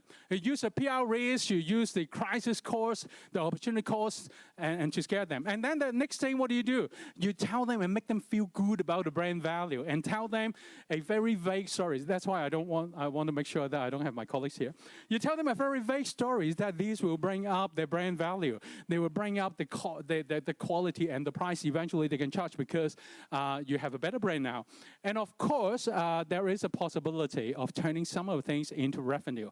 I have to share with you that the previous things that I've been talking about, especially the RVM, the water refill machine, and also even the recyclable BYOB businesses, although they are not traditional businesses we have been doing, but we are making money out of all of them. Because eventually, what we're trying to do is that when we talk about sustainability, it's not just about sustainability to the environment, but to the company as well. At the end of the day, you also get all the benefit of cost saving as well. Well, we all know in the circular economy, so no need to talk. Okay, so it's important for us to actually create a mission or a vision for us to understand where we're heading in terms of sustainability. Quickly share with you, our group picked 15 out of 17 SDG to work on because we have such a big group, right? So our BU, we pick only 5. So, and I urge people to pick only the one relevant and the one that you can contribute most. For us, as Watson's Water or beverages, obviously in terms of the responsible consumption, clean water, and also, what else? So climate changes, I was forced to do that one because we have a factory. And good health and well-being, basically you can see most of our products are going that way. There is one very interesting part that we picked to be our SDG focus is number 17. We need to work together in a partnership. I noticed that it's actually the last in the SDG, but I do think that it is most important. In fact, we are the best partner to our group. We are the best partner to the government, to the school, to the commercial customers we work with, et cetera, et cetera. Well, the first question when people ask us, why do I want your digital water refill machine? Because I help you getting into your ESG report, how many bottles of plastics you saved, and the water you saved, and also the carbon emission that we've been helping you out. So then we get the deal quite easier than many other suppliers. Okay, moving on. Last 3 slides. I'm moving away from sustainability and specifically about circular economy, but to share with you a couple of slides which are 阿媽係女人, my mom is a woman, that kind of statement. So everyone seems to know, but you have not been using this in your sustainability implementation. Very first one, for your information, I also manage transformation management office in our company. I use the TMO process to proceed with circular economy and also sustainability in the company. It involves changes of behavior, changes of the way we do things, the procedure, the process, the management control system, et cetera, et cetera. Now, all of these major changes via different types of projects, first of all, you have to ensure all the analysis are there, all the facts base are there to encourage people to understand why they're doing it. What if they do it or what if they don't do it? All things need to be quantified. And then you have to have the focus process, getting the buy-in. A lot of people, they've done the analysis and then they didn't get the right buy-in from the bottom to the top. Everyone has to focus on it and actually get the act together. And then for the implementation and aftercare, this can be another class. I can talk about these charts for 4 hours, so I'm going to pass it. But in fact, a lot of people fail in their transformation or running projects just because they didn't do enough analysis and they didn't do enough focus process to get buy-in. And worse is when they doing the implementation, they didn't do it enough or they didn't do it right, especially there is no aftercare. And that's probably the worst because it will fail down very quickly without that aftercare. 2 more slides to go. One is about the change formula, gaining buy-in. If there was nothing that you can remember previously, just remember these 2 slides. First slide, about this change formula. There are 4 things you really needed to get your company going in sustainability. Number 1, on the left-hand side, upper left corner, is the need that you need to create for them. And the second, a clear shared vision. So a need, a vision, and then you need to have the capacity to change as well as the actionable steps. Now, I guess if you look at the list here, you will figure out where your companies might be missing. All right? So if we are missing out the need of changes, what will happen? It will be very low priority. People talk about it all the time, but there is no action. No one do anything because there is no need. I can do it tomorrow. I can do it the next week. And then you might have all the other things. I have the need to change, but I do not have a vision. Like what we were sharing about, we need to create we will become the best partners of our stakeholders, et cetera, et cetera. Without a vision, you will have a very fast start, but then it will just go away very quickly because you do not have the right vision. And also, if you do not have the actionable next steps, and people will talk, and you will have the start, but a false start, and you get a lot of things not workable, and then you'll give up. And obviously, the last one, without the capacity, then will be a lot of anxiety, frustration, people are not changing. So these 4 things are basically very, very basic items that you need to do before you actually make any changes. Not just for circularity or sustainability, but basically to any changes. The very last slide I'm going to talk about is about these 4 stars. I think that a lot of you have heard of that.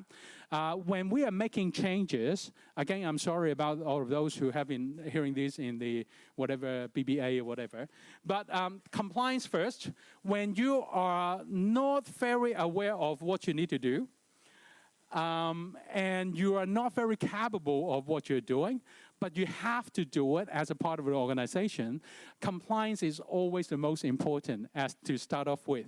And after compliance, it will be understanding, well, all right, now you understand a little bit more, you are aware of what you need to do, so you have the understanding, and then you have been more capable, you will become over here to usage, and eventually, because you're so used to it, everything can become a habit, and then it becomes a culture, and you come over here. Now, but these are not important. The most important are, I believe that most of you are leaders here, so it's about these 4 management styles when we are at different stage. The worst part that we point out here is a lot of people, a lot of managers or leaders, you leave yourself as a delegate mode, which only happens when the culture is there. But when it starts, because the managers, they don't know how to do it, they just ask people, oh, okay, you guys do it, your team, right? You're doing functional and execution. So they delegate, but they don't know how to do it. They don't have the knowledge. They don't have the habits. So it should be from direct to when people are trying to understand, you give them the coaching. And when they are getting better, they are making it, increasing the capability. And so you give them support, and eventually you delegate. Wrong style at the wrong time will not be able to make the change happen as well. So that's basically most of the technical things that I want to use, but I do want to share with you the last program that we are doing lately, trying to blur a couple of things, a couple of hours together. Here you go. Can cut short if the time is. We have been attaching a lot of importance to environmental education. We hope that this will become part of their life. Actually, more than one, but we hope that we can introduce this into the school life. This smart dispensing machine. Your usual cardboard system, no matter the hygienic of it, and also the counting of the information that helps people to talk about, to report the ESG. We put everything together. It's sort of like a little ecosystem in the school. So you can actually buy the BYOB aluminum bottle, and then you can recycle it. You can refill the water for free, obviously.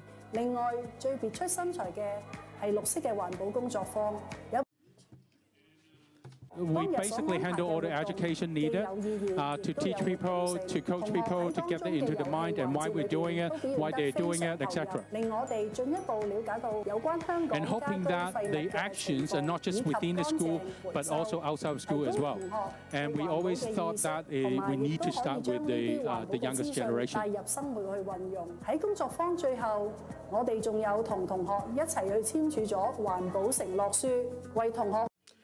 We have entered into a pledge for the students to make their contribution and to be a green citizen, and also to instill better awareness. That you do recycle, reuse, reduce, and recycle basically everything together. We're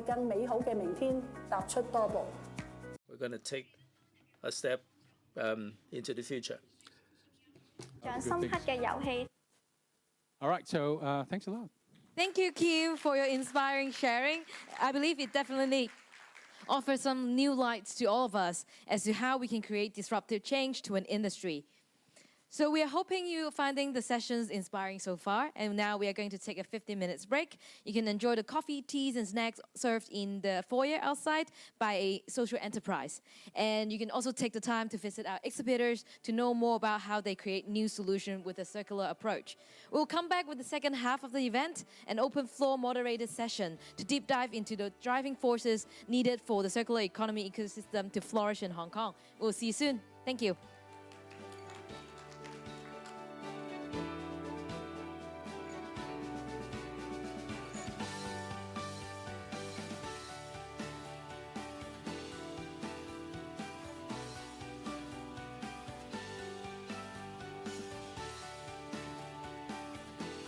Hello everyone, welcome back to the second half of the Knowledge Primer.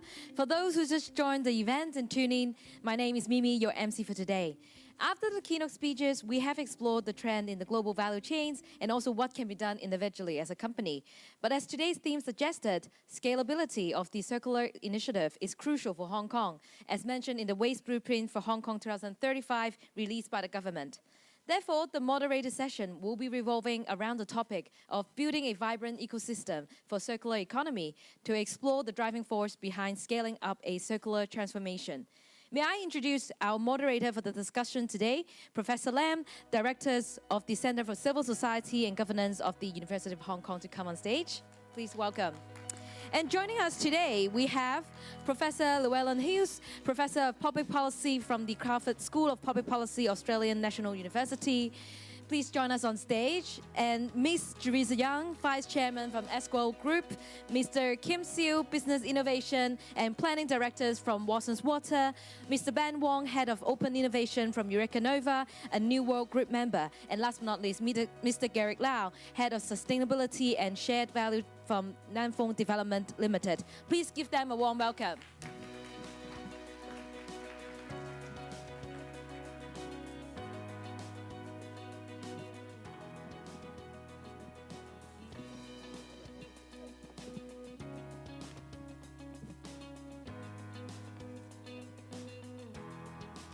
Before the discussion begins, please be noted that this session will be open for Q&A later. For participants on site, you may raise your hands if you have questions for our guests, and for audience on Zoom, please raise your questions via the chat box. Our moderator will pick the questions and bring them into the discussion. Now, let me hand over the time to Professor Lam. All right, wonderful. Thank you, the speakers, for the very inspiring talks. And then I think for this discussion session, I hope that we can serve two purposes. The first one is that we are going to actually identify some of the very important issues mentioned in the talks, and then discuss them in further detail. I think, because there are some very important issues, very interesting. Actually, I put all the notes on my papers. So that's the first purpose. But I think the second purpose is even more important. We want to really engage members of the audience on site and online. So what we're going to do actually is that we have about 15 minutes. So half the time actually will be reserved for our sort of panel discussion. And then I will open up the floor and then to get questions from the members of the audience on site or online. And then hope that, there could be more discussion. Okay, all right. So, let me get started. I was listening to the talks, and then I think one of the major themes that underlie the three talks actually is the idea of complexity and interdependence, right? So, Professor talks about the balance between the business sector and the government, and Teresa talks about how to deal with, the government and the different stakeholders, and also Kim as a humble, ordinary employee, right? Talks about how to engage, the different sectors, and also internally and externally. So I think how to foster the kind of collaboration, how to wade through the complexity is very important. So I guess my first question is to a professor that, because you are an expert in public policy, so I like to get a view on, what is the major role, or what could be the role of the government, actually, in facilitating the kind of collaboration and helping different actors in wading through the complexity. Fantastic, and thanks for the question, and also thanks to the other speakers. Really terrific presentations, and I found it really fascinating to hear about vertical integration, for example, as being one solution for managing relationships with suppliers when you're thinking about, or not suppliers in this case, I guess internal business units, when you're thinking about managing sustainability issues and the benefits of that, because there's less monitoring and so on and so forth. So, as you said, I sit in a public policy school and so focus on the relationship between business and government. Obviously there are very important other issues. Consumer education, I think, was one of the themes that we heard about as well. One thing I guess I would begin by saying, and we spoke a little bit about this earlier, I think, is that for a long time, as I alluded to in my talk, I think governments themselves had not invested a lot in internal capabilities in order to develop regulation and also engage with industry and other stakeholders as well, right? That wasn't something that was a core function of governments, apart from in some clear, narrow areas like environmental impact assessment processes and so on, right? So I think one answer to the question that you're giving, that you've asked, is actually about government capability and the need for governments to invest or reinvest in government capability, right? That includes coordination across departments and ministries. Certainly in Australia, that's something that we're dealing with right now, yeah? The government is seeking to hire a lot of people, essentially reinvest in capabilities in order to better manage environmental and sustainability issues. So I think that there's a state capacity or government capacity issue at stake. The other thing to say, the way I kind of think about this is relates to the way that we often think about green industry policies, right? So that is government support, often subsidies which are being provided to industry to help them be more competitive.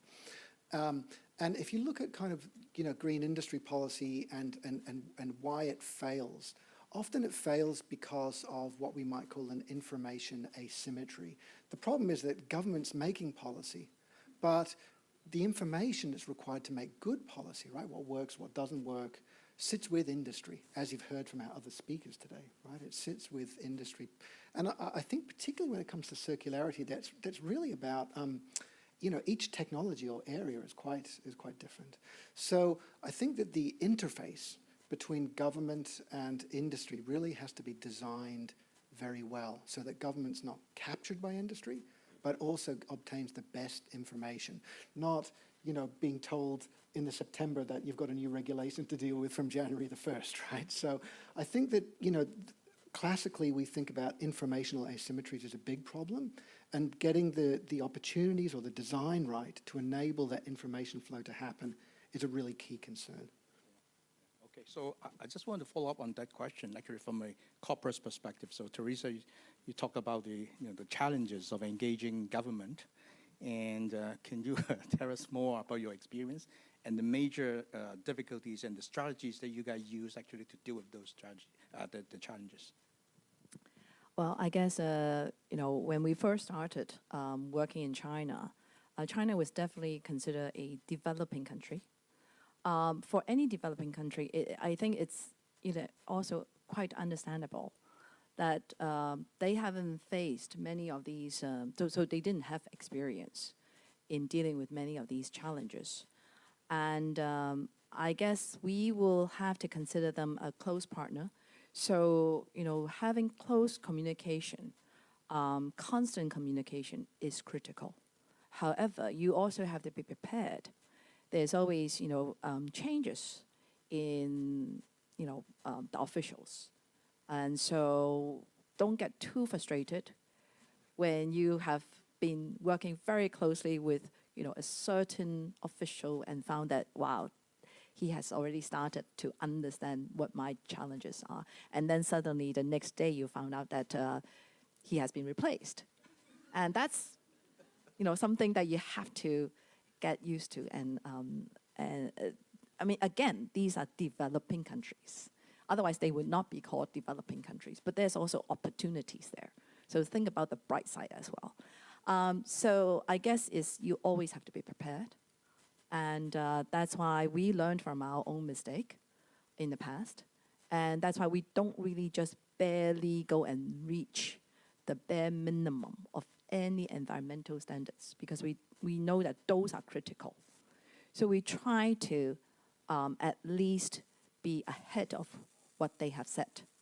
So we do have some buffer, because otherwise the consequence is too serious. We know in China, when, in the recent years, if you think about what they have done, is they would basically go and tell you have to shut your factory down if you don't fulfill the environmental regulations.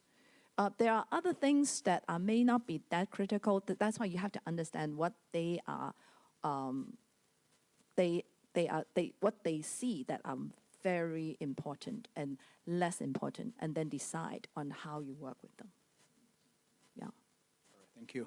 So I guess, let's come back a little bit to Hong Kong. And Kim, actually, from your presentation, I saw that your company actually has a lot of success in engaging the community. Right? You talk about working with schools, working with NGOs.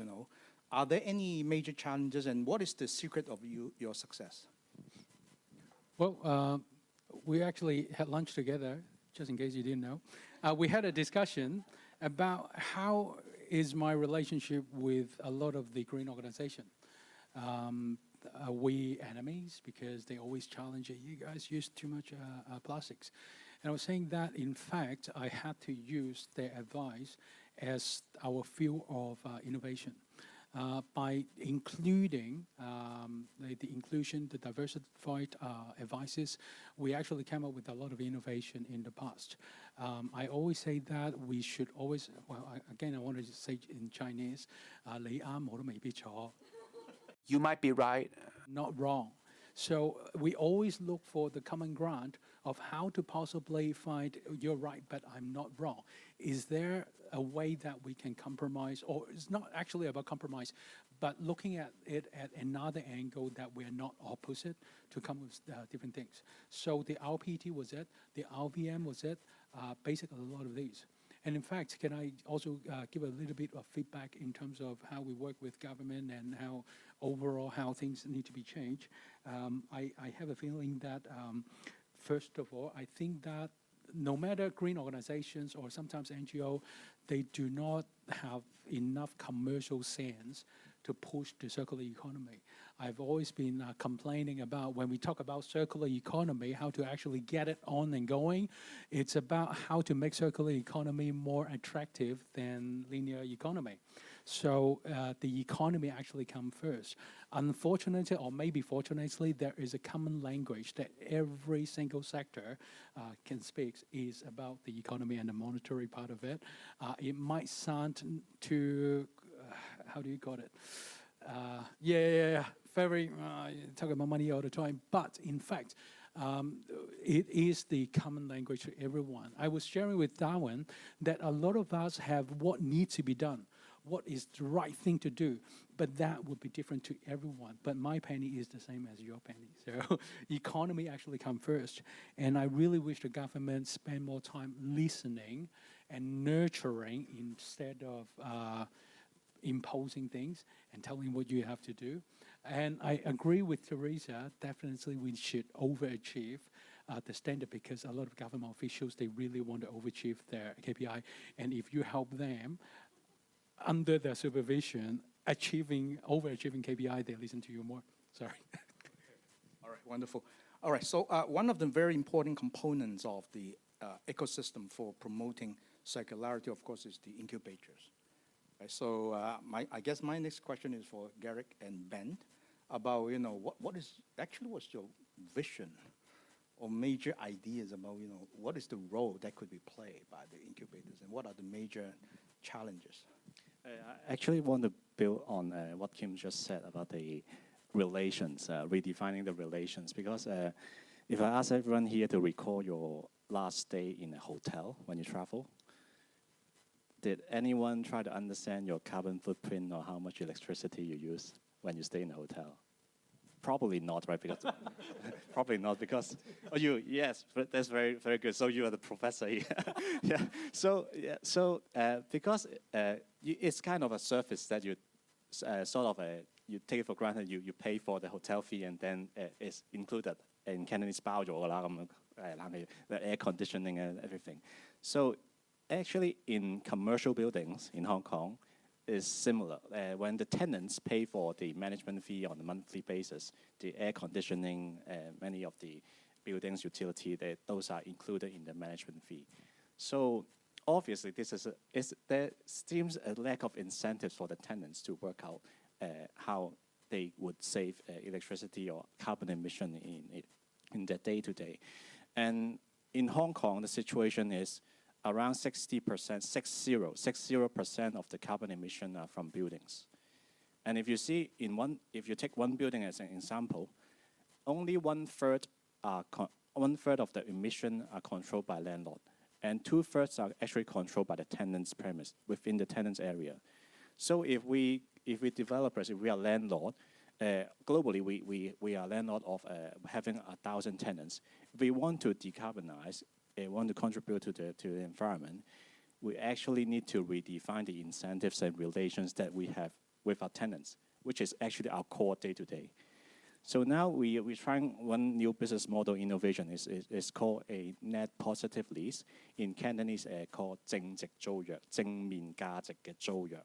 It's a kind of a CRM or value-added program for our tenants as our clients. People say software as a service. We say sustainability as a service. So what we would do, we give incentives to the tenant, like when you're in a hotel, if you hang a sign to ask you not to wash a towel, it will reward a F&B coupon to you, like $5, $10. You will at least take more notice and pay more attention, right? So we are giving out management fee rebates. If tenants want willing to share their utility and waste management data with us, we would give them rebates. And then we will provide free carbon audits for the tenants once we have accumulated certain critical mass of data. And then we provide the data cloud-based, web-based data access for them. Say, for example, taxi, Esquel. Actually, Esquel is renting one of our space in our new flagship SI. So if taxi later, when the store open, she wants to know how much carbon emission for her store in SI each month, she can click through her computer to see those data and how much recyclable, 10 to 20 categories of recyclable, how they are recycling. So these are sustainability as a service that we're trying to provide. Of course, we are business, so these are from shared value perspective. We have a belief that this will enhance our competitiveness as a landlord, and then in the long run, more low customer, higher rental. So these are the sort of ROI consideration in the long run. And Echo Taxi said, we are a private company also, so we are able to have more patient capital, more patient long-term view on certainty strategic innovation. So this is only on the environmental part. For our program, we also have the social value part. We have location-based materiality assessment. We have location-based social programs, social investment, and also we have social impact measurement for all the landlord provide programs for the tenants. So they very conveniently, our tenants can take part in our program, and they got ESG report ready data from the social aspect.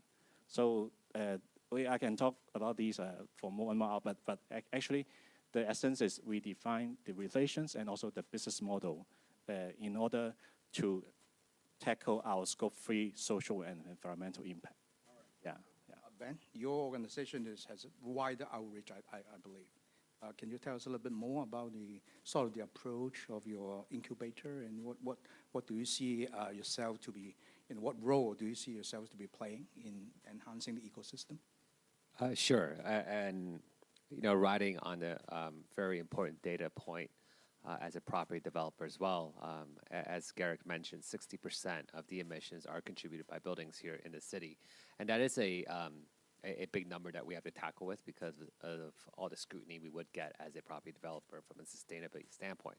And just to give you a little bit more personal context, 4 years ago, when I joined New World, really my exposure to sustainability and being more sustainable as a person really just came from my wife, who made me eat less meat, use organic shampoo, and I can't even use Colgate anymore because my toothpaste is all organic now, right?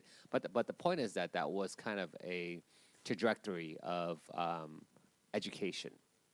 When I started Impact Commons as the first UN SDG accelerator in Asia, really at the time we couldn't find a lot of sustainability tech or startup companies in the region. I think we started with 5 companies.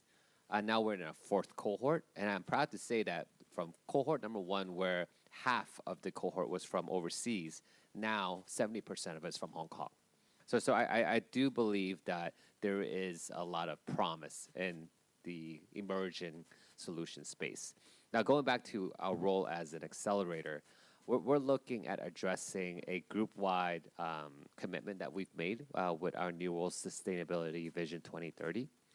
With this, we've basically set a very high bar for ourselves, whereby 2026, all of our Greater Bay Area properties need to be on renewable energy. And by 2031, all of our greater China properties need to be on renewable energy. Now, that's pretty difficult for us to be able to achieve.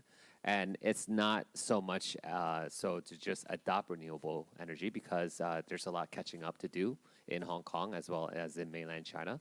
But it's also looking at technology solutions that's going to help us reduce our utility needs. One of the biggest challenges that we have right now is, are we able to adopt smart technology solutions that's going to reduce significantly our utility electricity needs?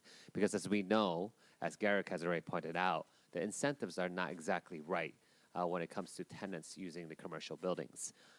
So are there AI solutions that can give us the biggest bang for our buck when we adopt technology? And the biggest bang for our buck in a very short term is chiller optimization.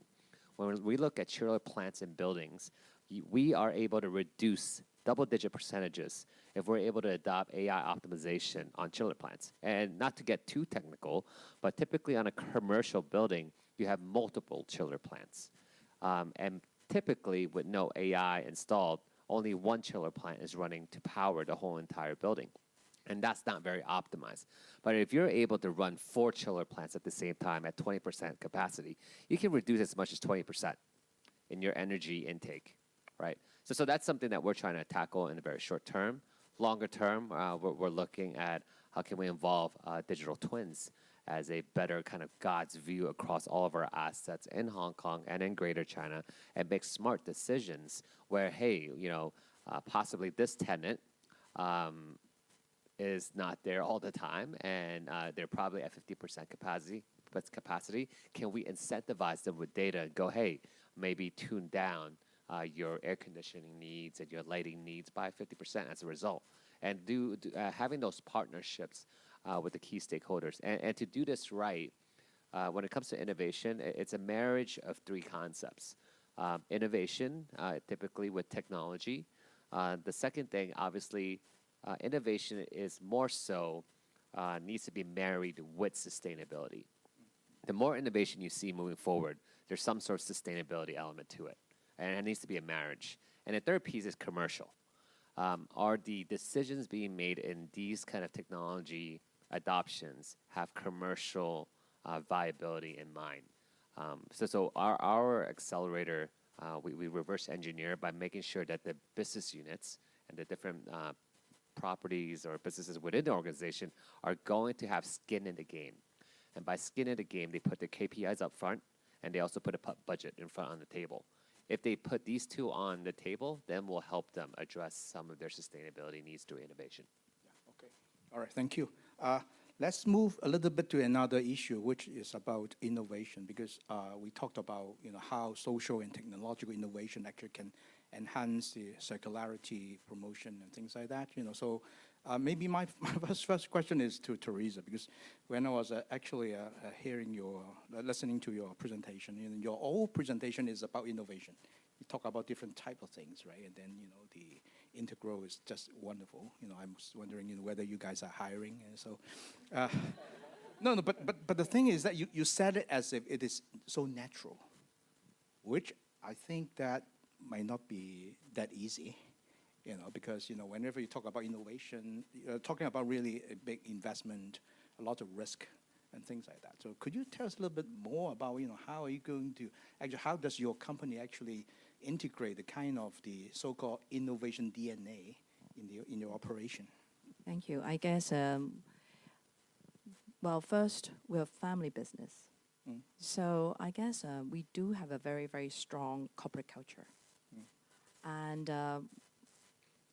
every member who join Esquel, the first thing they get exposed to is to learn about, our corporate culture.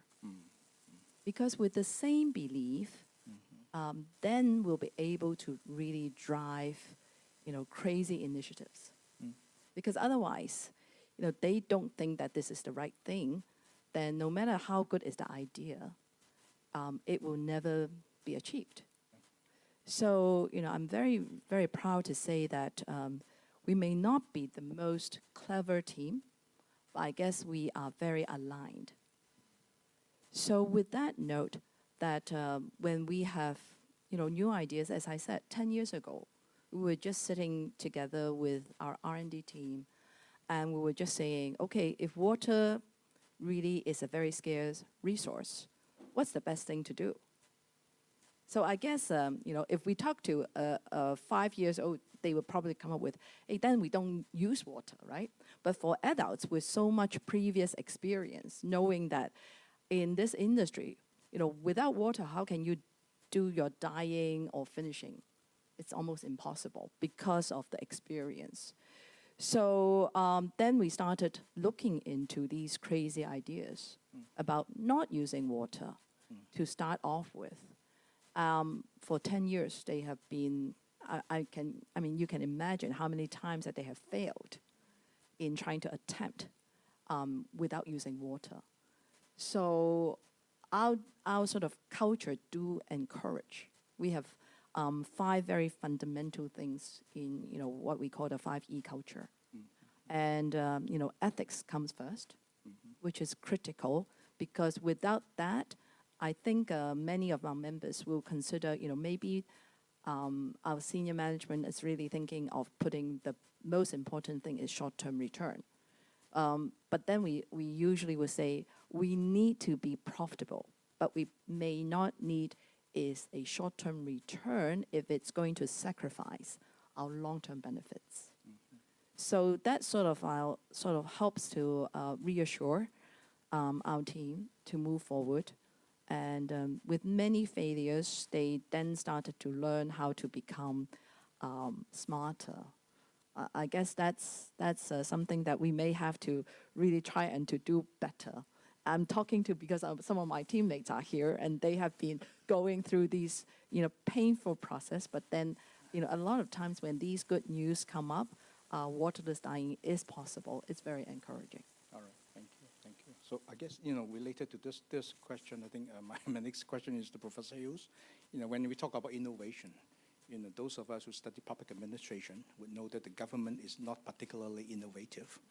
And sometimes they're not really appreciative of the importance of innovation. And any ideas that we can actually deal with that? Sure. So, such an important topic, and a topic for an entire afternoon, probably. Thinking about innovation-related issues. I really like the example of buildings. I think it's a terrific, and really interesting and important area. I had no idea that the emissions footprint of Hong Kong was so focused in the built environment. That's really, really interesting, and really shows how different that looks across different countries, right? With Indonesia and others, with agriculture playing a large role. Others like us, we've got a lot of fugitive emissions from mining and so on. So really some significant differences there. In terms of policy, so one way to think of innovation is policy innovation. And I think some of the problems, that were just discussed around building, I think that, governments have done some things to enable managing, for example, emissions around buildings. So one great example, I really like is the use or the introduction of new markets for demand management. Right now, not every electricity market has these, but when you think about it getting hot in summer and you have you build a lot of new power generation in order to meet marginal demand when it's highest over the entire year. Another way to deal with that is to enable a market so that people who can reduce demand can sell into a market the service of cutting their electricity demand. You don't have to build another gas plant. Instead, you ask people to turn them down. The Internet of Things, and there's a whole bunch of stuff wrapped up in that. Government's got a really important role, I think, to play in enabling that kind of thing. Setting aside policy innovation, obviously R&D is an important role for government in areas in which the private sector is likely to underinvest because it's not too risky, too uncertain, and so on and so forth.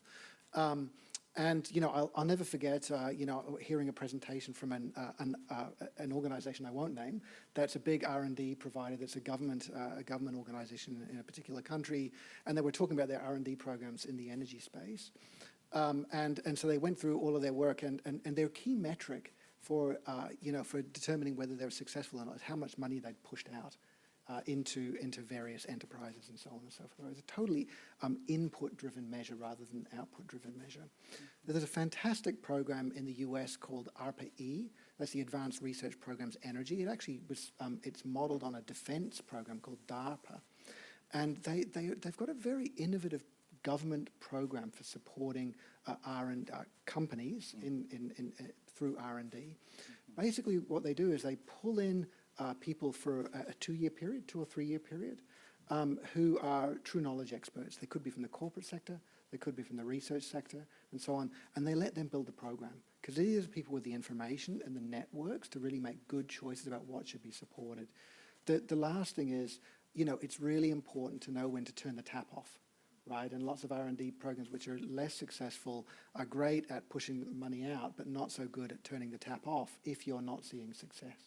So you've got to allow for failures within government, which is not always easy. I think if you're a politician, you always want to be cutting the ribbon with the scissors, you know. So, you know, I think it needs some innovation within government, but there's a bunch of great examples in terms of policy innovation and also in terms of structures of government that can help.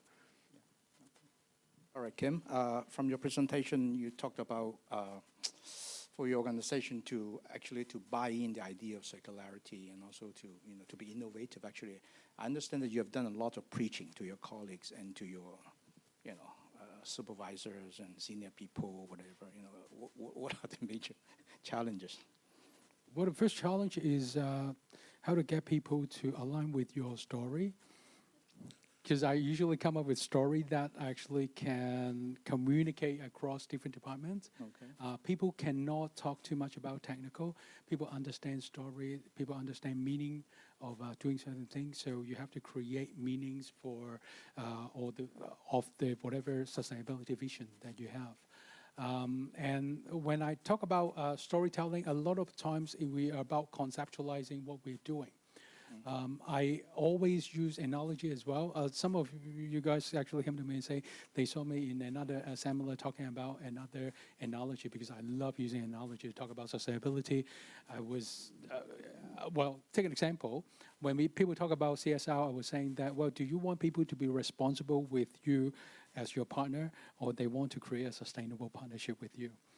All right, that's the one analogy. Another analogy, I always say, okay, if you go out and travel throughout the world, when you go into a hotel room, what will you feel if the last tenant make the whole place messy and use up all your coffee and all your toilet paper and stuff? How would you feel? So this is how we actually need to take care of the feeling of the future people. These are the type of story can help people to understand why we're doing several things, and willing to try it out. It's very difficult for government, for company management to bear with the failure rate of innovation. When we come to talk about innovation, it always comes with experimental trial. You have to make the number of trials becoming the KPI of how we are trying new things that, you know, actually make it proud to be the one who failed and learned something. So these are two comments I made. Storytelling and also make the KPI of experimental trials to be something that they're proud of. Yeah, actually that echoes to Ben's notion of the marriage between economic value and innovation, you know. But can Ben share with us some of the recipes for having a happy marriage? To become more sustainable. I gotta ask my wife. That's one. I think you have to empathize. Ask my wife if she's happy with me. That's but I think for us, and we're also, you know, a family business, so to speak. It's a concerted effort, right? It's a collective effort where there is a level of empathy from an innovation standpoint that we need to be able to do.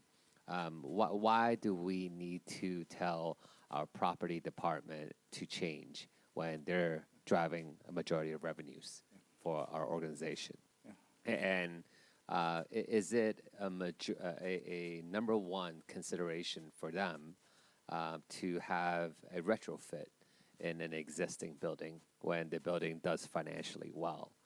So by empathizing those commercial aspects on how can I get this person or this organization to change their mindset, that's a great starting point. But also there's a combination of top-down. I think we're also very fortunate with our CEO, Adrian Chang, to push sustainability across the organization as a core.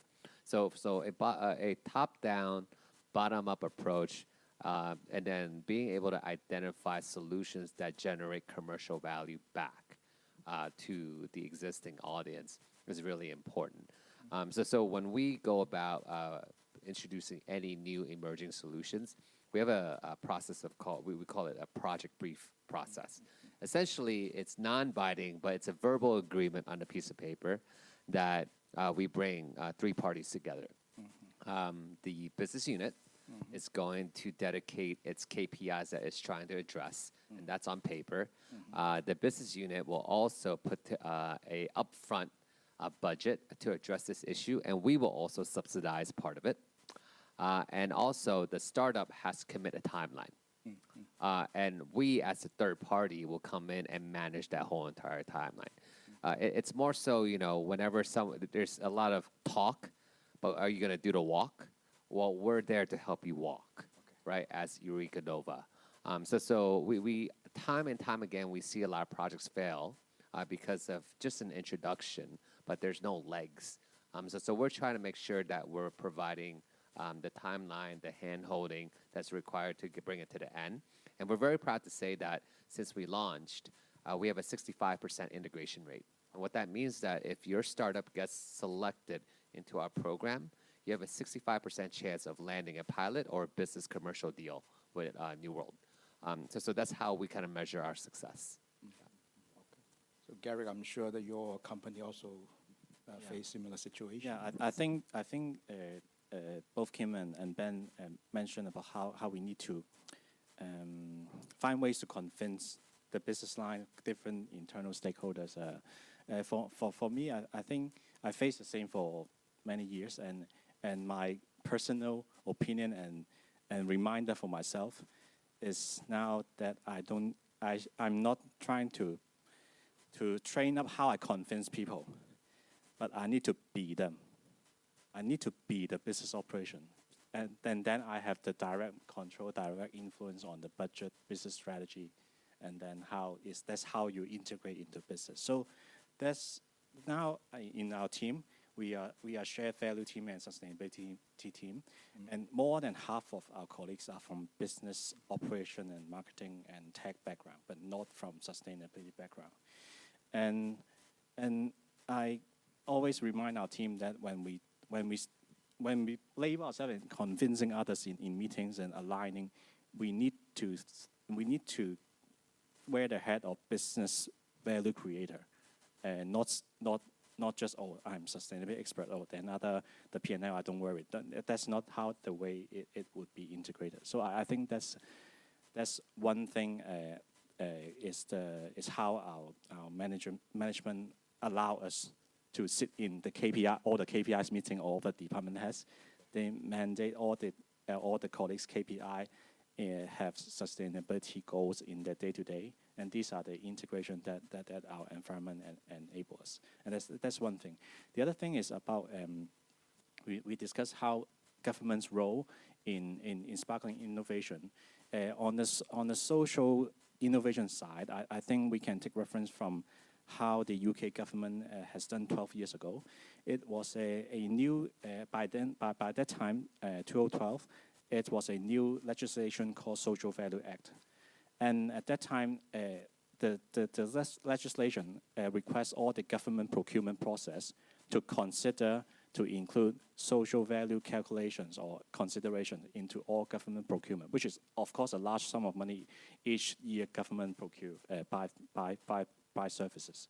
So, and then 10 years, in these 10 years, and the industry has adapted and developed different social impact measurement because they want to bid government projects, right?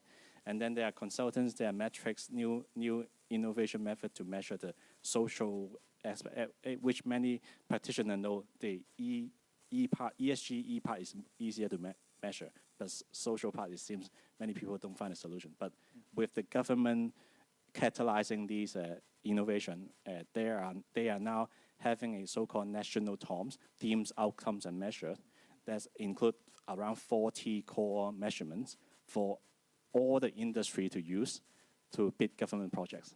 And then that creates a system and more new innovation to measure the social. And not just the measurement actually helps the the delivery of the social programs and social initiatives become better each year. Each time when they evaluate, when they redesign, when they get the feedback from external stakeholders into the feedback loop, each year they improve. So I think these are how government is a real life case, how government can spark this social innovation. Okay, wonderful, thank you. So I guess it's time actually to open the floor and to receive questions and comments from members of the audience. Well, actually, I do have some questions from the online audience. Well, actually, one of the technical issue that, someone mentioned, he says that the backstage microphone is on, so the audience cannot listen to the conference. What does it mean? I don't know. It's so I guess my colleagues will be taking care of it. All right. So yeah, maybe let's receive see any members of the audience have any questions that you may want to raise and. Yes, sir. Can you briefly identify yourself, please? I'm from Esquel Group, and actually, off the stage, I talked with Kim about something that the whole industry is facing. I think the government is very successful without charging a tax to sustainability. They make us even more painful than having the tax. It's like, there's a new legislation that there will be no more plastic tableware can be distributed to customers later this year. And also, due to the supply chain issue, the whole utility costs surging a lot. So I think you don't need to have much difficulty in selling your story, Kim, because we are all suffering in our P&L. So when you are suffering this kind of things, my thought is, as Kim mentioned, it's a demand and supply issue because we don't get enough supply for our demand to fulfill the government. That's why we are bearing a very high cost. And we are not a very big company with much capital to build a lot of the sustainability facility our own. So my comment is, what's your view on creating a platform for different industry to build and establish this value chain to balance the demand and supply so everyone in the society can get better life, no matter monetary or non-monetary. All right. Maybe Professor, briefly. It's a very challenging question, but please, very briefly. Yeah, that's a challenging. I commiserate with the struggles with managing this kind of thing. I think that the answer to that looks a bit different from industry to industry, and a big part of it, the gentleman pointed out one thing, which is what the implementation of sustainability principles within value chains are going to mean for the relative competitiveness of different companies. Right, and I think the point that was made, if you're a big firm with a lot of money to sink into R&D, then the implementation of regulations can be a competitive advantage relative to others, right? And that is a problem to manage. I don't know that I've got a great solution to how to manage that, but I do think that the kind of programs that you're implementing here at HKU, supporting particularly small and medium-sized enterprises, maybe to try and socialize the costs associated with this across, let's say research costs across multiple firms is one way to help with this kind of thing, right? So I made the point that the research community really matters, right? I don't only mean on the policy side, I mean on engineering, other areas as well. Research institutions are a place in which you can create, outcomes which are going to help companies who haven't got necessarily the R&D money themselves because they're a small and medium-sized enterprise to innovate by themselves, right? So I think that there is a symbiosis, if you like, in which organizations like this have a role to play in supporting that to make sure competitive disadvantage doesn't sit too heavily on small and medium-sized firms. Sorry, I just want to chip in, just share a bit. Briefly. You guys store in our property in Zhongguan will just join our 正直租約 program. So a little bit rebate on the P&L help. And then our data system and programs will help you ease your cost. So, yeah. Yes. Okay. All right.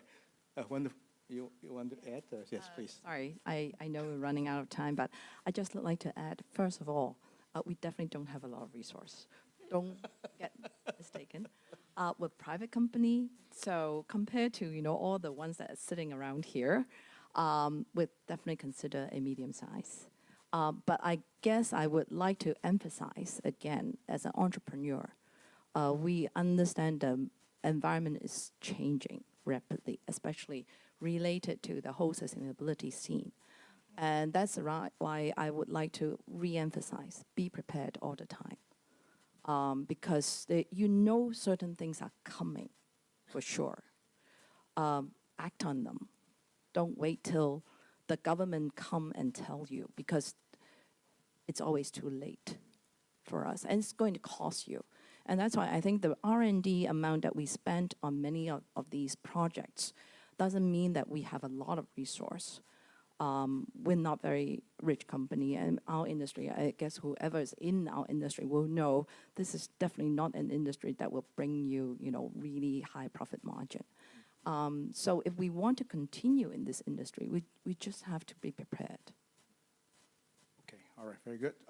Other questions? Because in the interest of time, I will actually collect a couple of questions and then we'll answer the question in one go.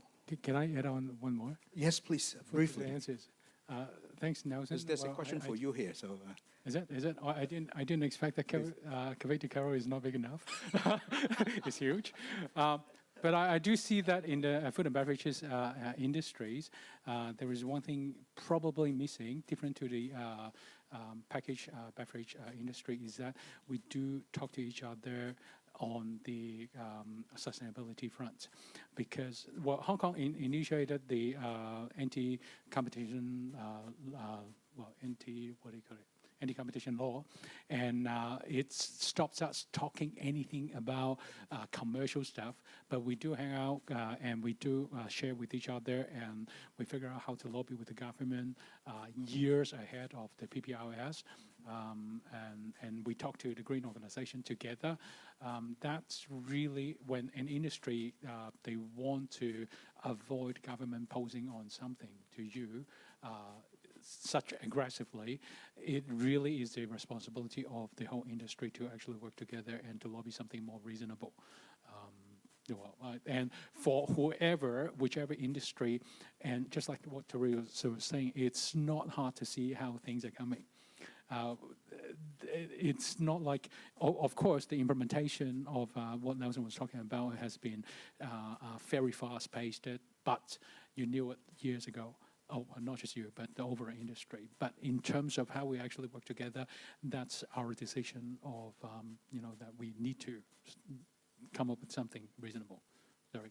Yeah, sure. Very good. All right, other, yes, please.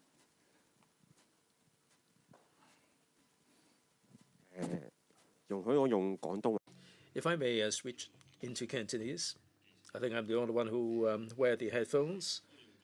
Perhaps I get in my question in Cantonese. The gentleman, perhaps you may wish to don the headphones. Now, my question is about building or construction.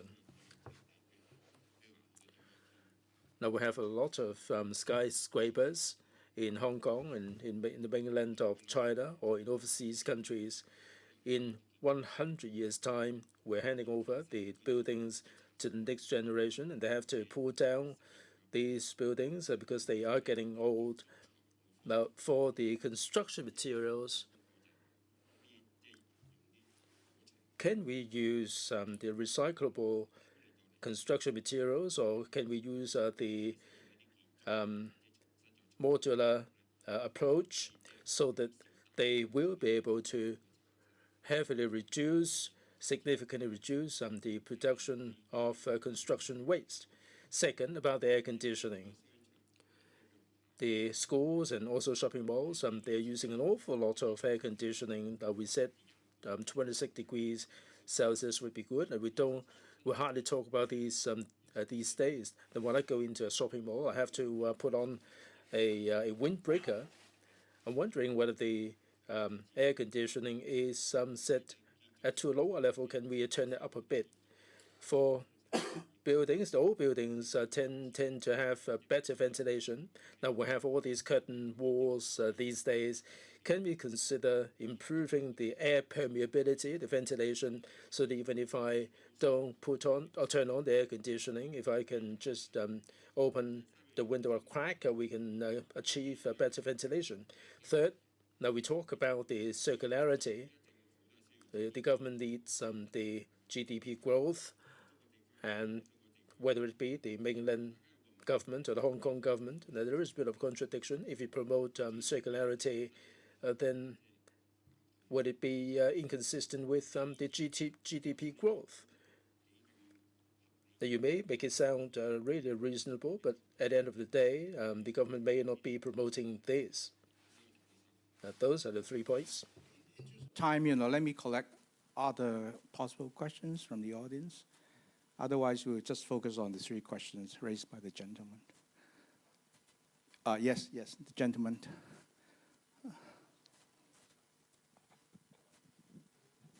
Hello, thanks to all the speakers. That was a very informative session.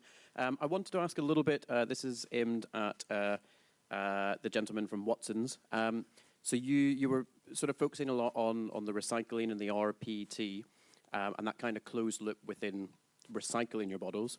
Have you considered doing returnable bottles? So I know you're already doing a reusable bottle.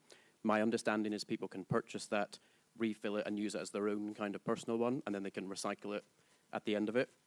Do you have plans to do a returnable version? So a little bit like how Swire Coca-Cola uses their glass bottles, collects them, washes them, refills them, because you're actually set up pretty well with your RVM machines to be able to do that kind of a system, and that's significantly higher up the waste hierarchy than just recycling. Okay, yeah. Maybe let us address that question first, Kim. Yeah, that one easy.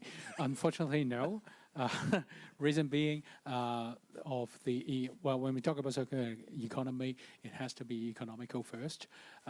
We have returnable in terms of carboy operation. We are the leader of carboy water operation in Hong Kong, 70% of market share. So we use our big carboy bottles, returnable always, and we have an operation. But for consumer packs, it's very, very difficult and very, very costly. In places like Hong Kong, logistic costs, warehouse costs, people costs, adding up everything together, yes, we can do it, but it's going to be an enormous amount of price imposed on people for those returnable bottles. While that's why we were moving towards the recyclability rate and ensuring that we use material that has high recyclability rate that offsets the that cannot be returned kind of issues. Yeah, okay. 好，咁建築或者我同阿 Ben， Right, construction, perhaps I can address this issue. The gentleman there, indeed, we are looking at this in full swing. Now, you talk about the embodied carbon, the carbon that is generated in the course of construction, and also the carbon generated by the air conditioning. For construction, the steel and cement would give out a lot of carbon, and this is something that the industry is addressing, and we are trying to choose the sustainable materials. We will use more timber, and in the building code, the government will try to reduce the heavy reliance on steel. This is very stringent in Hong Kong. Operationally, the building design, we have the net zero building design. Will have to have better ventilation, the natural ventilation. This will be embedded in the design guidebook, and architects will have to provide all these solutions. The 25.5 or 26 degrees, I think we need to have the buy-in from everyone. The way we decide on the temperature will depend on the feedback. Of course, I would like to save up on the electricity, the tenants, and maybe they like to have more or higher air conditioning, high level. That there are some fast food chains, they will put up the price $5 50 cents at the time. Now maybe we have this at 23 next month. We'll increase this by to 23.5 or 24 and so on. In overseas jurisdictions, they don't have to put on a jacket in the office. They may be sweating away in the office, but this is something that we have to put together to achieve. So I'll do the English version. I think Garrick has covered a large majority of the issue. But I'll add to the point that when it comes to construction or property development, a large majority of reducing carbon is the design of the building, right? By having a very clear understanding of how you design the building, implementing digital twins moving forward, number one, you'll be able to reduce the waste. Number two, you'll be able to calculate the embodied carbon from the very onset. And like Garrick has mentioned, steel and concrete are the two large, call it carbon producers in terms of raw material. There's a lot of innovation in this space, but in Hong Kong, it's really strict. I'll give you an idea. One of the startups that we've been working with, CLS right outside, we've been trying to adopt their solution as a material that can be achieved and passed through the Hong Kong Built Association, but it's taking forever, right? Because the requirements in Hong Kong are specifically a lot more higher in terms of standards. But going back to that, there is a lot of innovation on the design piece, and there's a lot of innovation in the steel and concrete piece. It's just a matter of adoption at this stage. But don't forget that we have a lot of old buildings here in Hong Kong, and that there are a lot of retrofits that are also available to help us manage the carbon that is being emitted. As we mentioned, it's quite a big amount in Hong Kong. Now, going back to customer feedback, I was just in Malaysia, I was in Singapore. The temperatures are fine when they adjust the temperatures, but in Hong Kong, I'm always cold, right? And unfortunately, it is the customer feedback when we're operating these malls and commercial buildings that whenever we actually move the temperature up, someone will come in and complain. And going to echo Garrick again here, it's everyone's, it's a collective effort. We want to, push it up because the incentive is we'll save costs also, right? But the thing is, everyone needs to be okay with that adjustment when we tune it up. All right. Well, let's come to the final question, because the gentleman also raised the question about the possible conflict between GDP and circularity. Well, actually, I want the professor and Teresa to address that issue. Is it a uphill battle that we are fighting? Yeah, tough question again. I get all the tough. I have to say that my friend translated some of the question for. I just wanted to make one point about the second question about air conditioning. So one of the important things, particularly on the decarbonisation space, as was pointed out, obviously there's the decarbonisation of particular processes, but it's really important to remember at the same time that decarbonising your economy is going to mean a lot of electrification, right? So think about vehicle solutions. You're talking, hydrogen is too expensive if you're talking about passenger vehicles, right? Maybe freight, but maybe not. You're looking at battery electric vehicles, and they're going to be charged using electricity. I've wandered around town. When I wander around town, you see all the town gas bottles, which are being used for cooking. Also heating. A lot of heating is gas. That's all got to go to electricity. So although it is really important to decarbonise processes around hard to decarbonise sectors in steel and in concrete, it's also really, really important to decarbonise your electricity supply, because electricity is going to be servicing many more markets. So we were chatting at lunch about offshore wind in Hong Kong. I'm a huge offshore wind fan. And so it would be great if we saw some offshore wind farms get built, maybe some corporate PPAs that enable companies, if companies are able to sign corporate PPAs with 100% renewable generators, then this puts a lot of pressure on government to put in place more ambitious renewable energy targets, right? Because they've got companies which are saying, I've promised my customers and my shareholders that I'm going to go 100% renewables. So there's a bunch of things that have to happen, but I just wanted to point out that decarbonising particular production processes is really important, but we are going to be electrifying a lot of our infrastructure, and so that means we've got to get to renewables as quickly as we possibly can. That's really clear across many different countries.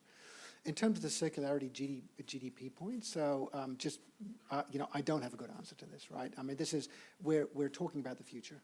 Okay, it's clear that there are some sectors in which it's cost competitive, right, to adopt circularity solutions. Steel industry is a great example of this. Fantastic recovery and reuse rates in the steel industry globally, right, because it pays to do that. You know, we're still getting a lot of virgin steel being made because we're just using a lot more steel as places like India and elsewhere are building up their economies. So I think the answer, you know, if my get out of jail free card is, you know, watch this space. You know, I think that there's a lot of work that needs to be done to understand what pays and what doesn't pay. R&D is going to be important, and that's uncertain. And, you know, I think the research sector, again, has got a crucial role to play with industry and with government in helping to answer that question. Teresa, you have comments? I can't really answer for the Hong Kong government in particular, but I would say in general, when we work with government, if the government is more developed, and their system is more developed, and they're very clear on where they're going, and also if they are more resourceful, meaning they're, you know, a larger pocket, that it's always easier to work with them. And ultimately, we're also looking for a win-win situation. So I think when we talk about innovation, it's not only talking about innovative technologies. I think a lot of times it's also about innovative ideas of perspectives. Because if you always look at things from the same perspective, then you always get stuck. Because then both parties will never be able to come to any kind of new ways of working out a model that is both sustainable as well as of value. So that's our challenge. Being an entrepreneur, that's definitely a challenge, but that's also the benefits of being an entrepreneur. Can I add one point? Sorry, I know the time is running out. Back to the GDP thing, I think that your question is probably posing on sustainability, whether if we are doing something that sustainable may impose a lower GDP or whatsoever, but it doesn't apply to circular economy. It doesn't apply to circularity. The fact is, when circular economy comes in, the only competitor is versus the linear economy. So that what we're talking about is the employment, the economy going on with the waste management, the recycling, and the production of the recycling material into something that we can use on our products, etc. This is a whole major value chain that adding on to the economy of it. I myself actually suffer a lot. I am hoping that I need to pay, well, for your information, I pay for recycled material much higher in terms of price than virgin material. So when you think of, is that going to lower the GDP? It doesn't. Consider that in economy where they do not have natural resources, of course, circular economy improves the GDP than linear economy. The only people who may have what you mentioned as a concern is if they are very rich in terms of primary resources, and they get money out of just pulling out natural resources and use it instead of using a circular economy. But in most of the areas in the world, it's the other way around. So I hope that sounds like it's bad for Australia. Given we dig ourselves up and ship it overseas. All right. On that note, I think, well, the discussion is very interesting. I think we can go on and on, but I'm conscious of time. Actually, we overrun a lot. So I need to conclude this discussion, and thank you, the speakers, panelists, for the very interesting discussion. That's a very fruitful and interesting discussion. May I have all of you remain on stage, and we will take a group photo together because our helpers will help remove the chairs and take away the mics from you, so we can have a clean stage for another proper group photo before we move on to the prize presentation. All right, can we get our photographers ready as well? Yep. Okay, so we have all our guests back on the stage. Sure. Yes, sure. Thank you. All right, please look at our cameraman. All right, please look at the camera at the front first. One more. All right. May I also now invite our Deputy Director, Dr. Winnie Law, and Ms. Bonnie Yip, Senior Corporate Sustainability Manager, Asia Pacific from the Hong Kong and Shanghai Banking Corporation, to join us in a good photo as well. All right.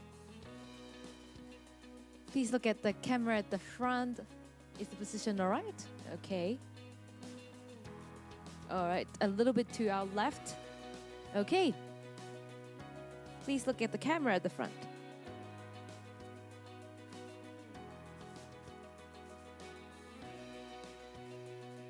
All right, one more.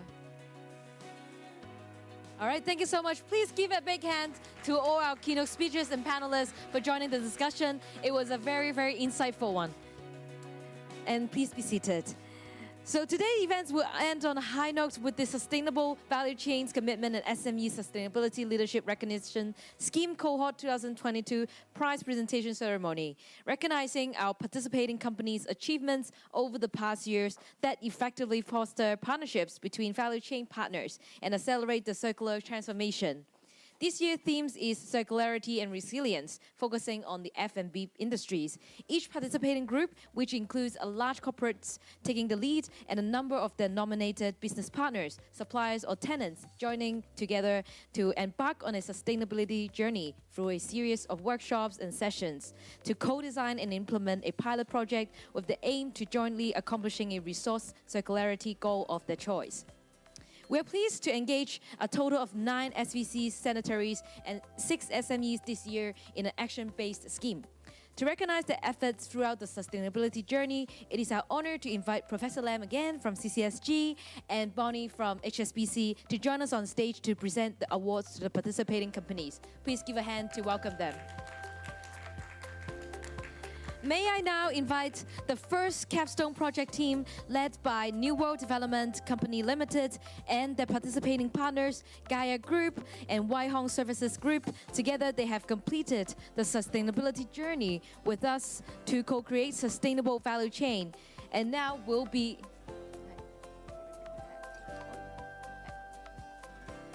So we will have the awardees in the middle. Yes. All right. Okay, please give a big hand to our awardees. Together, they have completed the sustainability journey with us to co-create a sustainable value chain. And now they will be awarded the merit recognition of their participation.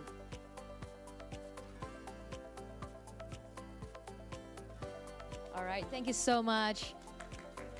Please welcome another capstone project team led by Starbucks Coffee Asia Pacific Limited and their participating partners, LK Interior System Hong Kong Limited and Muse. Please join us to give us a big hand. Starbucks and LK will be awarded the gold recognition with the capstone project focuses on the adoption of sustainable materials for furniture and green store development, while Muse will be awarded the merit recognition for participating in the workshops and coaching sessions to improve their preparedness in taking on sustainability challenges with the support from the SVCs. Please look at the camera at the front. Okay.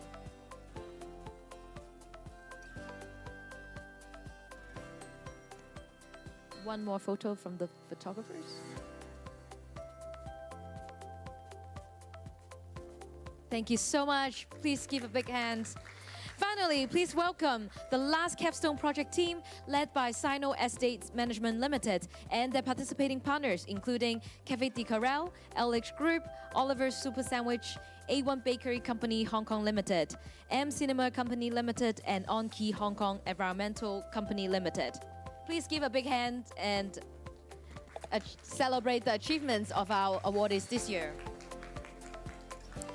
Together, they have completed a capstone project with the focus on turning plastic waste collected from F&B tenants into sustainable concrete to seal the resource loop and progressively scale up this collaborative approach for application in other shopping malls and properties under the Sino Group.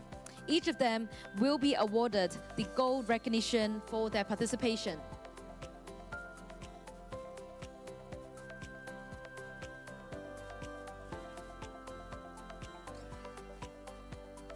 Each of them will be awarded the gold recognition for their participation. Okay, please join us in a group photo.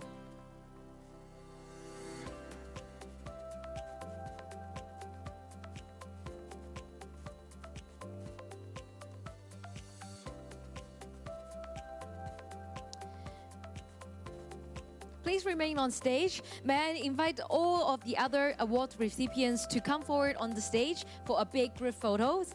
Again, please join me to give a round of applause and invite all our awardees to come on stage.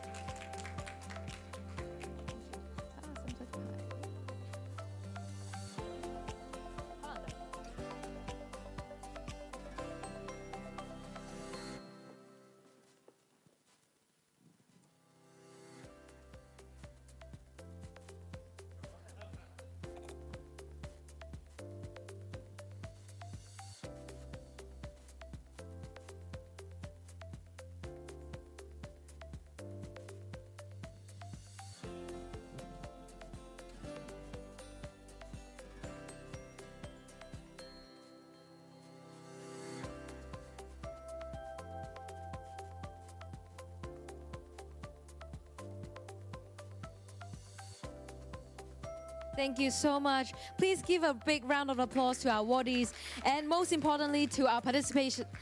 Please be seated. Thank you. So we hope you guys enjoyed this afternoon so far, and we hope to build a platform for knowledge transfer so that more can be achieved by individuals, and together we can build an ecosystem need for a win-win solutions towards a more sustainable future. Our work as a sustainability advocate and facilitator, of course, doesn't stop here. Coming in Q3 and 4, our team will be launching a practical guidebook to a circular economy, collaborating with value chain partners for a resilient business to provide the F&B industry with learning materials in the hope of accelerating the circular transformation in Hong Kong. Additionally, our team will be launching a sustainability transition management assessment tool with the aim to supporting the corporates and the business sector as a whole for assessing and benchmarking the sustainability performance of their suppliers, vendors, and tenants within the value chain. Please stay tuned to our website and social media channels for more announcements. Before we wrap up today, don't forget to share with us your feedback via the post-event survey. From the screen, you can scan the QR codes. Your feedback means a lot to our team to continuously improving the event. Please also make sure to stop by our showcase outside if you haven't done so already to understand more about the aspiring business ideas that we can offer to you. We hope you had a great afternoon with us, and we hope to see you in our next event. Thank you.